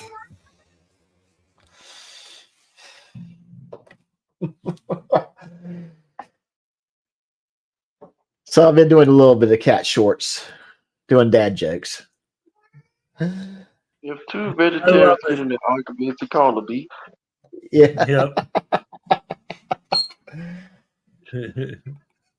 That's awesome. Hey, Chuck's here. What's up, Chuck? Good to see you.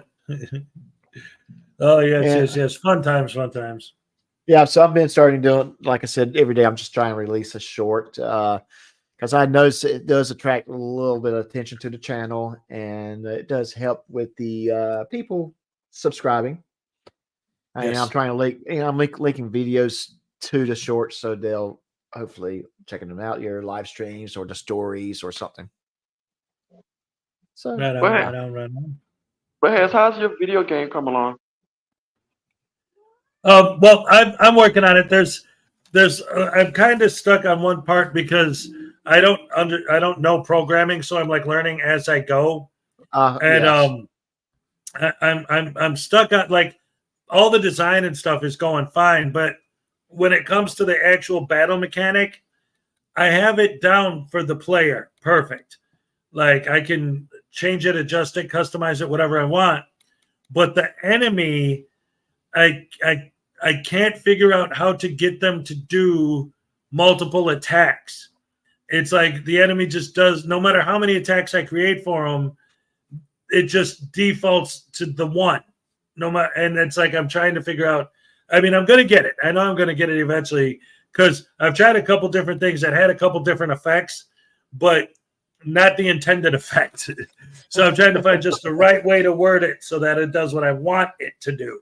You know. So is it like a boss on each stage, like a Frauditor boss on each stage, or is it just like, or is it like a how can I put it? Like a Well, it's like an open world kind. Well, it's not an open world, but there's a map, okay? And you could move your character around the map, and then you'll see. And actually, there's going to be Bobs in it when it's done. There's going to be random, characters. News Now Voodoo's going to be there. And as you walk around and you run into characters, you can walk up to them if you want, or you can just walk past them. It doesn't matter. But if you walk up to them and they're a frauditor, then they're going to want to fight you. And then the fight will be like, like the move sets will be like cam back versus, there's no expectation of privacy in public, or, using logic. And that'll confuse them. And, then I wonder if a random number generator would probably do what you want to do. And since that, well, that's what it is. I'm trying to it generates a random number of set from 1 through 5, and if it pulls up like a 5, you can do a if then statement. If 5, then this. If 4, then this. That's literally what I'm talking about. Is I'm trying to figure out how to get it to randomize the attacks from the villain. Yeah. So I think a random number generator might be what you want to do, and set the limits between 1 through 5. Or whatever number of attacks, and then with an if-then statement, you can do that. All right, I studied a little bit of programming programming back back in the gym, and then he's doing Harley riding. Yeah. And, speaking of that, I do have to step off too because I got to log into 10 minutes and start working my the real job. Right on. Well, thank you for joining us. Oh, thank you for having me. Thank you for inviting me. Hey, Rob, Mr. Thomas. Awesome. You're an awesome dude, man. Thank you. So are you. Yes. And so is Heads. And I'm looking forward to see you guys Thursday night. Looking forward to see you guys Wednesday. I will have another short today. And I'm going to actually get my premiere going. I'm going to try to get my premiere ready before Thursday's live. So when they go Florida Jim driving by. Yep. All right, guys. Have a good one. Take care. All right, take it easy. Thanks for coming up. Have a nice one, Doc. All right. Yeah, he's always fun to have around too. Yeah, because I asked you about the video game. That was like, I think you showed it a couple of times on your live, and I'm like, it'd be hilarious if you was to put like the lucid dream owl in a tree. Oh, there you go. That's a good idea. That's a good idea. Right now, one of the locations I have Uncle Artie's Bar and Grill in there. Hey, Katie said, "What's up? Great to see you." You put the, like if you go across the bridge and you run into Frauditor trouble. I'm like, I'm like, it's a lot of ways that I was thinking that Hez could take this video game. I'm like, yeah. Yeah, it's definitely going to be fun when it's done. It's a lot of work because, like I said, I've never actually built a video game from scratch before. And I mean, the program I'm using is great at helping me, to set everything up. But, it does take time. But anything worth doing is worth the time and effort to do it, right? Exactly. It'll be worth it. Absolutely. It's definitely going to be better than Chili's stupid board game, Constitutional Law Scholar. Roll the dice, land on cops or pigs. Roll the dice again, and you land on I hate cops. Roll the dice again, and boy, cops suck. And then when and what is he putting out? It's not even factually correct. I'm like, if you're gonna put a game out, it has to be factually correct, especially if you're dealing with constitutional, things from the Constitution. Constitutional law. Yep. Yeah. Exactly. The game is educational. It's going to teach you how to be an idiot and get pulled over and go to jail. All right. And you can use the tripod that I don't even use. I'm like, it's like I'm like, he's selling tripods and he don't even use his own tripod. Nope. Is it called a tripod? Trifold. Trifold. Yeah. See, still early in the morning. It's trifold. Yep.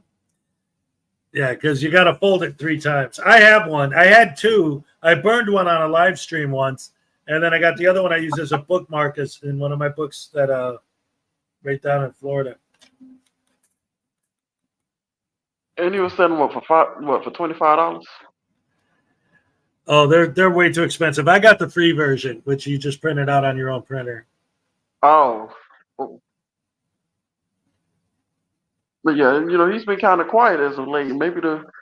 He's locked up. Yeah, they told him to stop making those calls. Yeah, good. I'm like, because I'm like, no other prisoner could be, making YouTube videos from jail. I'm like, and he's using his 5 or 10 minutes to do that. Right. Hey, you know what? Since he loves setting up frivolous lawsuits, I just had an idea. I should sue him for lost revenue because now that he's not making videos, I can't make videos making fun of him anymore. Oh man. Okay, well, we need for you to make some more videos so we can make fun of you now. Yeah, right. Come on, buddy. What are you doing? Sitting in prison, collecting free meals and free housing from the government. Come on, buddy. Wasting my tax dollars on your stupid. Exactly. And then you got the one creepy frauditor up in Alaska that's chilly light. Oh yeah. I'm like, once he turned that camera on, yeah, he's trying to be chilly. Right. I'm like, you stepping on his toes now. Right. Oh well. Oh, they're $50 now. Nightman's wife says he raised the price to $50. Indestructible paper has gone up from inflation. What fitness shoe? I'd rather get pulled over by the police than pay $50. I'm like, Here's what I don't understand about all of it. That the trifold, attorney shield, all of these things. It's like, look, if you get pulled over, all you legally have to do is, depending on what state you're in, you always have to present your driver's license, and then depending what state you're in, insurance and registration, or whatever the cop asks for. Legally, that's all you have to do is give them your stuff. You don't have to say a word. So buy this trifold and pay a monthly fee for attorney shield for this and that and the other thing. Why? So we can tell you, give them your ID, your driver's license, proof of insurance and registration, which you could do anyway, even without paying those people for their advice. Right. And then don't tell the cop anything. Well, you could not tell the cop anything without them telling you not to tell the cop anything. Just don't. Exactly. You don't have to tell them. You just, just give them your license and registration. You don't have to tell them anything. Just give them your license, registration, and move on. Right.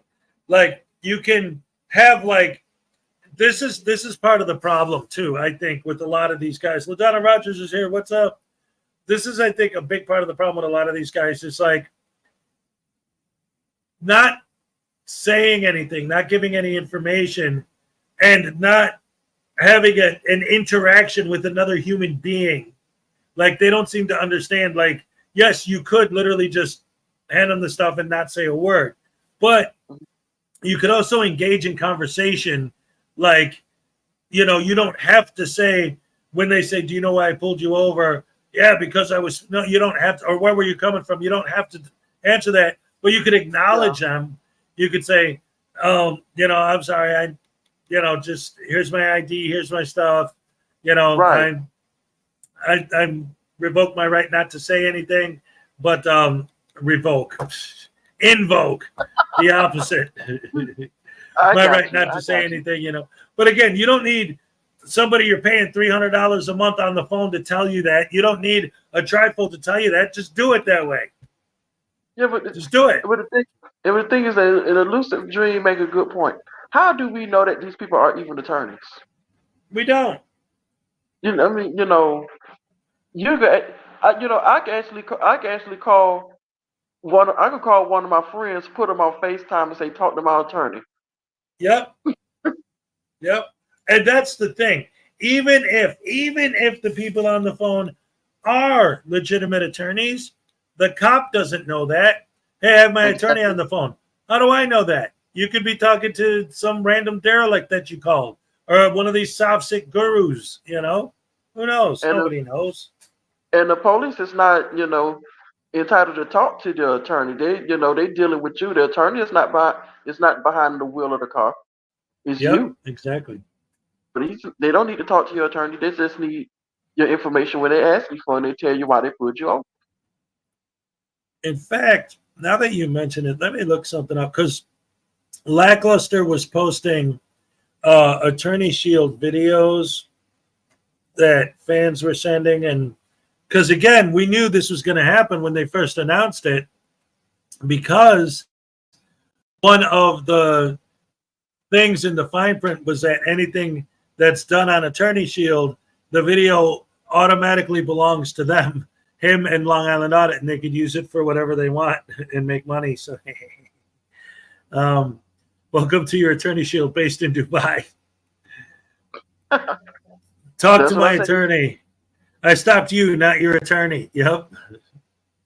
And that's what I say. This whole Attorney Shield sounds like another big grift. Sounds like another big grift. Because, they say the first 6 minutes are free. After that, you have to be charged. You're going to be charged after that. I'm like, well, you better get what you could for those first 6 minutes and hang up. Yep. Exactly. Yeah, it's wild the way these guys. Anyway, Tuesday's the day we're supposed to take a day off because of all the stress and insanity of dealing with these morons. But yeah, that whole Attorney Shield thing is just such a joke. Unclean hands, wonder folks. What I'm waiting for is but see, that's why it'll probably never happen, because they refuse to deal with attorneys. But I would love to see a Sovset get pulled over and try to use Attorney Shield and tell the attorney, yeah, I can't give him my driver's license because I don't have one. And then see what the attorney says. Like, what do you mean you don't have a driver's license? Why the heck are you driving, you idiot? Okay. That's why they'd never use it. They don't have license, registration, or insurance. I'm like, well, I can't help you. Right. You know. Oh, man. And I think you brought it up yesterday. I'm like, what will happen if they do get in an accident? Well, I mean, what exactly? Yeah, they refuse to have insurance, so. Like, license, insurance, and registration. Now, if it was on the other way around, if they was to get hit, somebody was to hit them, then it'd be a totally different story. Right. Yeah. And if the person who hit them was also someone without insurance, I wonder if they'd be like, no, how could you not have insurance? And how are you going to pay to fix my car? Well, you're the one who taught me not to have it, that I don't need it. I was watching your channel. Oh, man. That's crazy.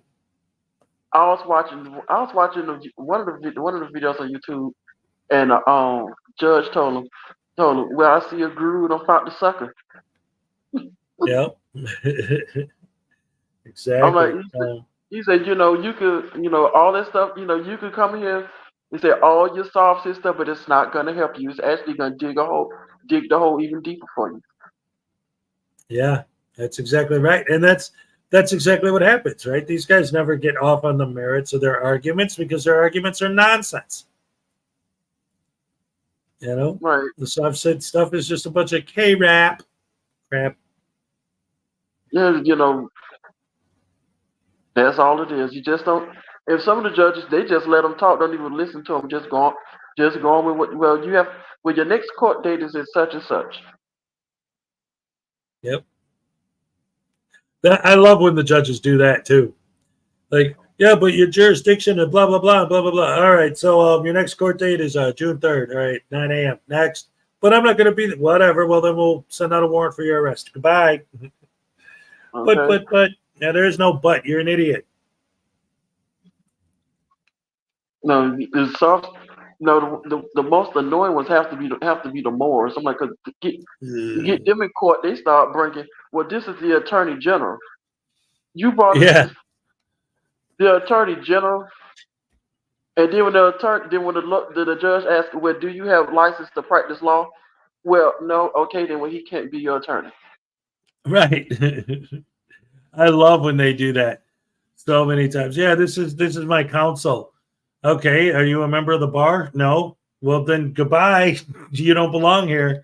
And then they just make up jobs for themselves. Well, I'm the governor of. One of them said, I'm actually the governor of New Jersey. Wait, what?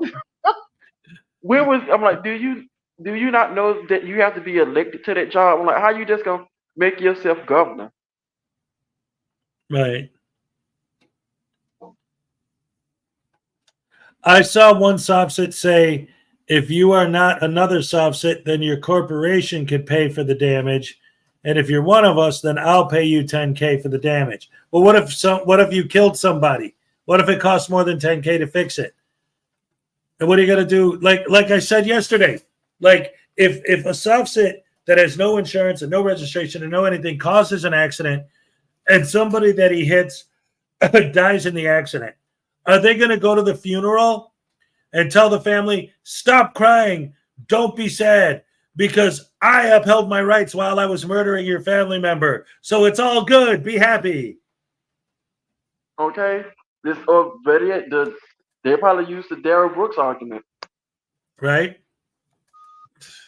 I could kill people, it's okay, because, there's no jurisdiction, so it don't matter.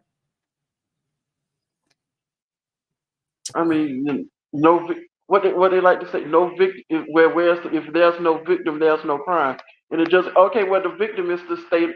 Well, since it's always in Michigan, the state of Michigan. Right. Exactly. But again, that argument means literally nothing. Like I will never listen to a softset make that argument again, because when there actually is a victim, they still use the same argument. And that's the problem. When the foundation of your argument is based on the idea that the government is a false entity that has no jurisdiction over anyone, that right there means that you literally can do anything. And we see it when these guys like Darrell Brooks, like the dude who stole whatever it was, $100,000 worth of tools, or the guy that I watched the video where he backed into the guy's garage and broke it or whatever. It's like, you can't prosecute me, not because there's no victim, because you don't have jurisdiction to prosecute me anyway, whether there's a victim or not. So that there is no victim, there is no crime argument doesn't mean anything. Because when these guys who believe that get a victim, they still say, well, you don't have jurisdiction anyway, so it doesn't matter. They moved the goalposts. Yep, They moved the goalposts. exactly. And then when they do prove jurisdiction, then it's well, is this a maritime court law or what's the other one? The Common law. common law or well, we know it's maritime. not maritime court law because that's we're not on the water. Right. And it's not a common law court because it's a statutory court. Oh, but I don't believe in statutes. Oh, well, then you're an idiot. That's what like it just moved the goalposts. I'm like they and to the judges just say, well, I have jurisdiction over you. I'm like you was you was pulled over in this county. I have jurisdiction in this county. So yes, I have jurisdiction over you. Right. And that's P. Barnes is asking if I'm going to write a book about sovereign citizens because I wrote a book about frauditors. I don't know. I mean, there already is a book about sovereign citizens, but it is a serious book, and mine is a comedy. So maybe that might not be a bad idea. But yes, like the arguments they make and the way they make them are based so thoroughly on doubling down on these ideas that, and like you say, like when they're moving the goalposts and all that, and they all do that, all of them, and it's all so disingenuous and so fake and so thinly veiled. I still cannot understand how their fans don't see it because it's so stupid. Like one of my favorite examples is, and I was thinking about this morning actually before I went on the air, is when there's a sign on the front of the door, and I've said this before, and it says no filming, no video cameras or video or audio recording allowed. Mm-hmm. The fact that sign is there, you already know they have a no filming policy. Right. So why do you have to go in there and actively violate that policy to prove they have it? You could stand outside the building where no one will ask you to stop filming, no one will care, and film the sign, and there's your proof that they have a no filming policy there. But they'll say, well, I'm testing how the employees treat the general public. No, you're not. Mm-mm. You're testing how the employees treat someone who's violating the policy that you clearly already knew they had before you walked in the door. Well, yeah, I'm challenging the policy. So challenge it. Take your picture of the front of the building and go to a city hall meeting or go to your local politicians and show them your video evidence that they have a no filming policy there. Right. Why do you have to go in there? Well, to test their reaction. But you're testing their reaction to someone violating the policy. You're basically saying, this place has a new no filming policy. Let's go see if they actually enforce it. Why wouldn't they? Why would they not? And then they're all surprised. Why are you talking to me this way? Because you're not supposed to film in here. But that's unconstitutional. But of course we're going to enforce our policy. And then see, like they didn't know. Of course you know. You're obviously doing it on purpose, unless you actually are that stupid. Then either way, you deserve for us to make fun of you. Exactly. And when they go into the courthouse and film, they know exactly why they can't film. They just, do it anyway. It's reasons why they can't film in their courthouse because, jury duty, jury members, attorneys having conversations with their clients, stuff, Attorney-client privilege, like yeah, because attorneys don't have offices in the courthouse unless you the public defender. Well, no, not all public defenders, but Well, right, but I know what you mean. Yeah. Yeah. Or victims, giving their victim statement or whatever, and they don't. Yeah. Right. Yeah. So that's the reason why they don't want you to record in the courthouse. But this is a public building. I should be able. I'm like, well, the judges, they make that is not a lawful. What is it they like to say? It's not a lawful order. Right. If you could say that about any judge's order, then especially if the judge have you to pay child support, let's see if you say that's unlawful then. Right. And that's the other thing too, is that these guys always get these situations going where it's like, and I mean, all of them, the soft sits, the Moors, the frauditors, all of them, it doesn't matter what you say. because they're just going to say no. Like, hey, you're trespassing. No, I'm not. This is a private building. No, it isn't. That's illegal. No, it's not. Like, you can't be in here. Yes, I can. You can't do that. Yes, I can. Like, no matter what you say, they're just going to say no. Just like I do have jurisdiction. No, you don't. Just like the video I watched yesterday with you know who Daniel Warmus is, right? Oh yeah. Auditor in Erie County. He actually stated, well, I was, since he told me I couldn't record kids, I'm gonna record the kids. Yes. But why? Why? Because you're a butterbrain douche canoe. Especially him. Ugh. I'm like, they should just call him, snitch number one. Because after what, that's the only reason why he's out of probation, because he turned state's state's evidence. Yeah. Because he told what he did on January 6th and everything. So now I'm like, well, you a snitch. Ain't nothing gonna change my mind about that. You a snitch. Right. Oh yeah, Society Red. Who gave you permission to film? They said James Madison. I hate when they do that too,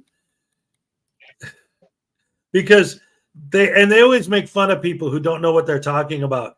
But it's like, people don't just randomly do that. Like, maybe the person they're talking to does know the history, but they don't realize they're talking to a butterbrain douche canoe. They're thinking like, who gave, and they're naming like a person that works for the company that gave them permission to film. And they're like, I don't know him. What do you, I have to look him up. I don't know who that is. Like, oh, he doesn't know who James Madison is. It's like, because he doesn't realize he's talking to a douche canoe. He thinks he's talking to a human being. Right. Who gave you permission to film here? Oh, the owner of the property, James Madison. Like, that's what they're thinking the guy's saying. Like, oh, well, I have to find out who that is and ask him if he gave you permission. Oh, man. The Postmaster General gave me permission. No, they didn't. Oh, they said the Constitution. Yeah. Is Mr. Thomas making Hez sense? That's right. Hez is finally making sense talking to Mr. Thomas. That's right.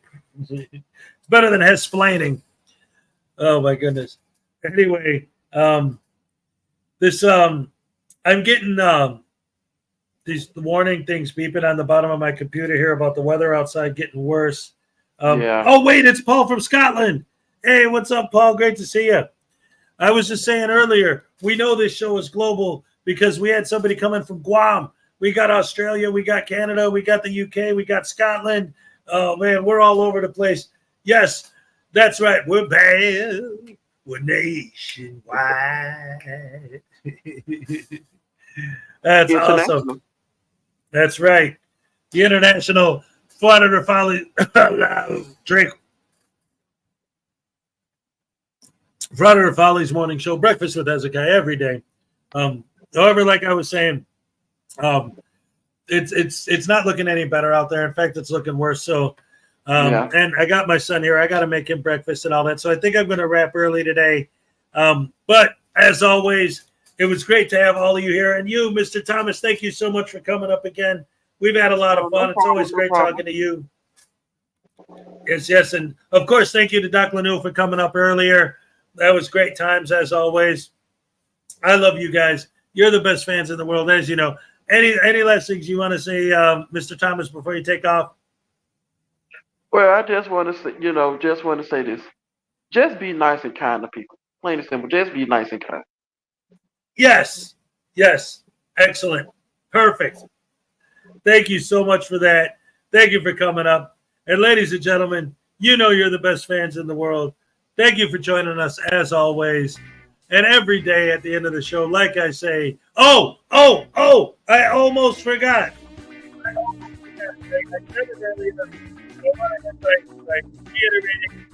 Tonight, and the Keebler No Sugar Coated Elves show, they're going to have a trivia contest in honor of the memory of Doc Danger. And I'm going to be there. I'm going to be one of the contestants. It's going to be a lot of fun. We're going to have a great time. So definitely join us for that. Thank you guys so much. I love you guys. You're the best fans in the world. Yeah, yeah. I'm all shook up.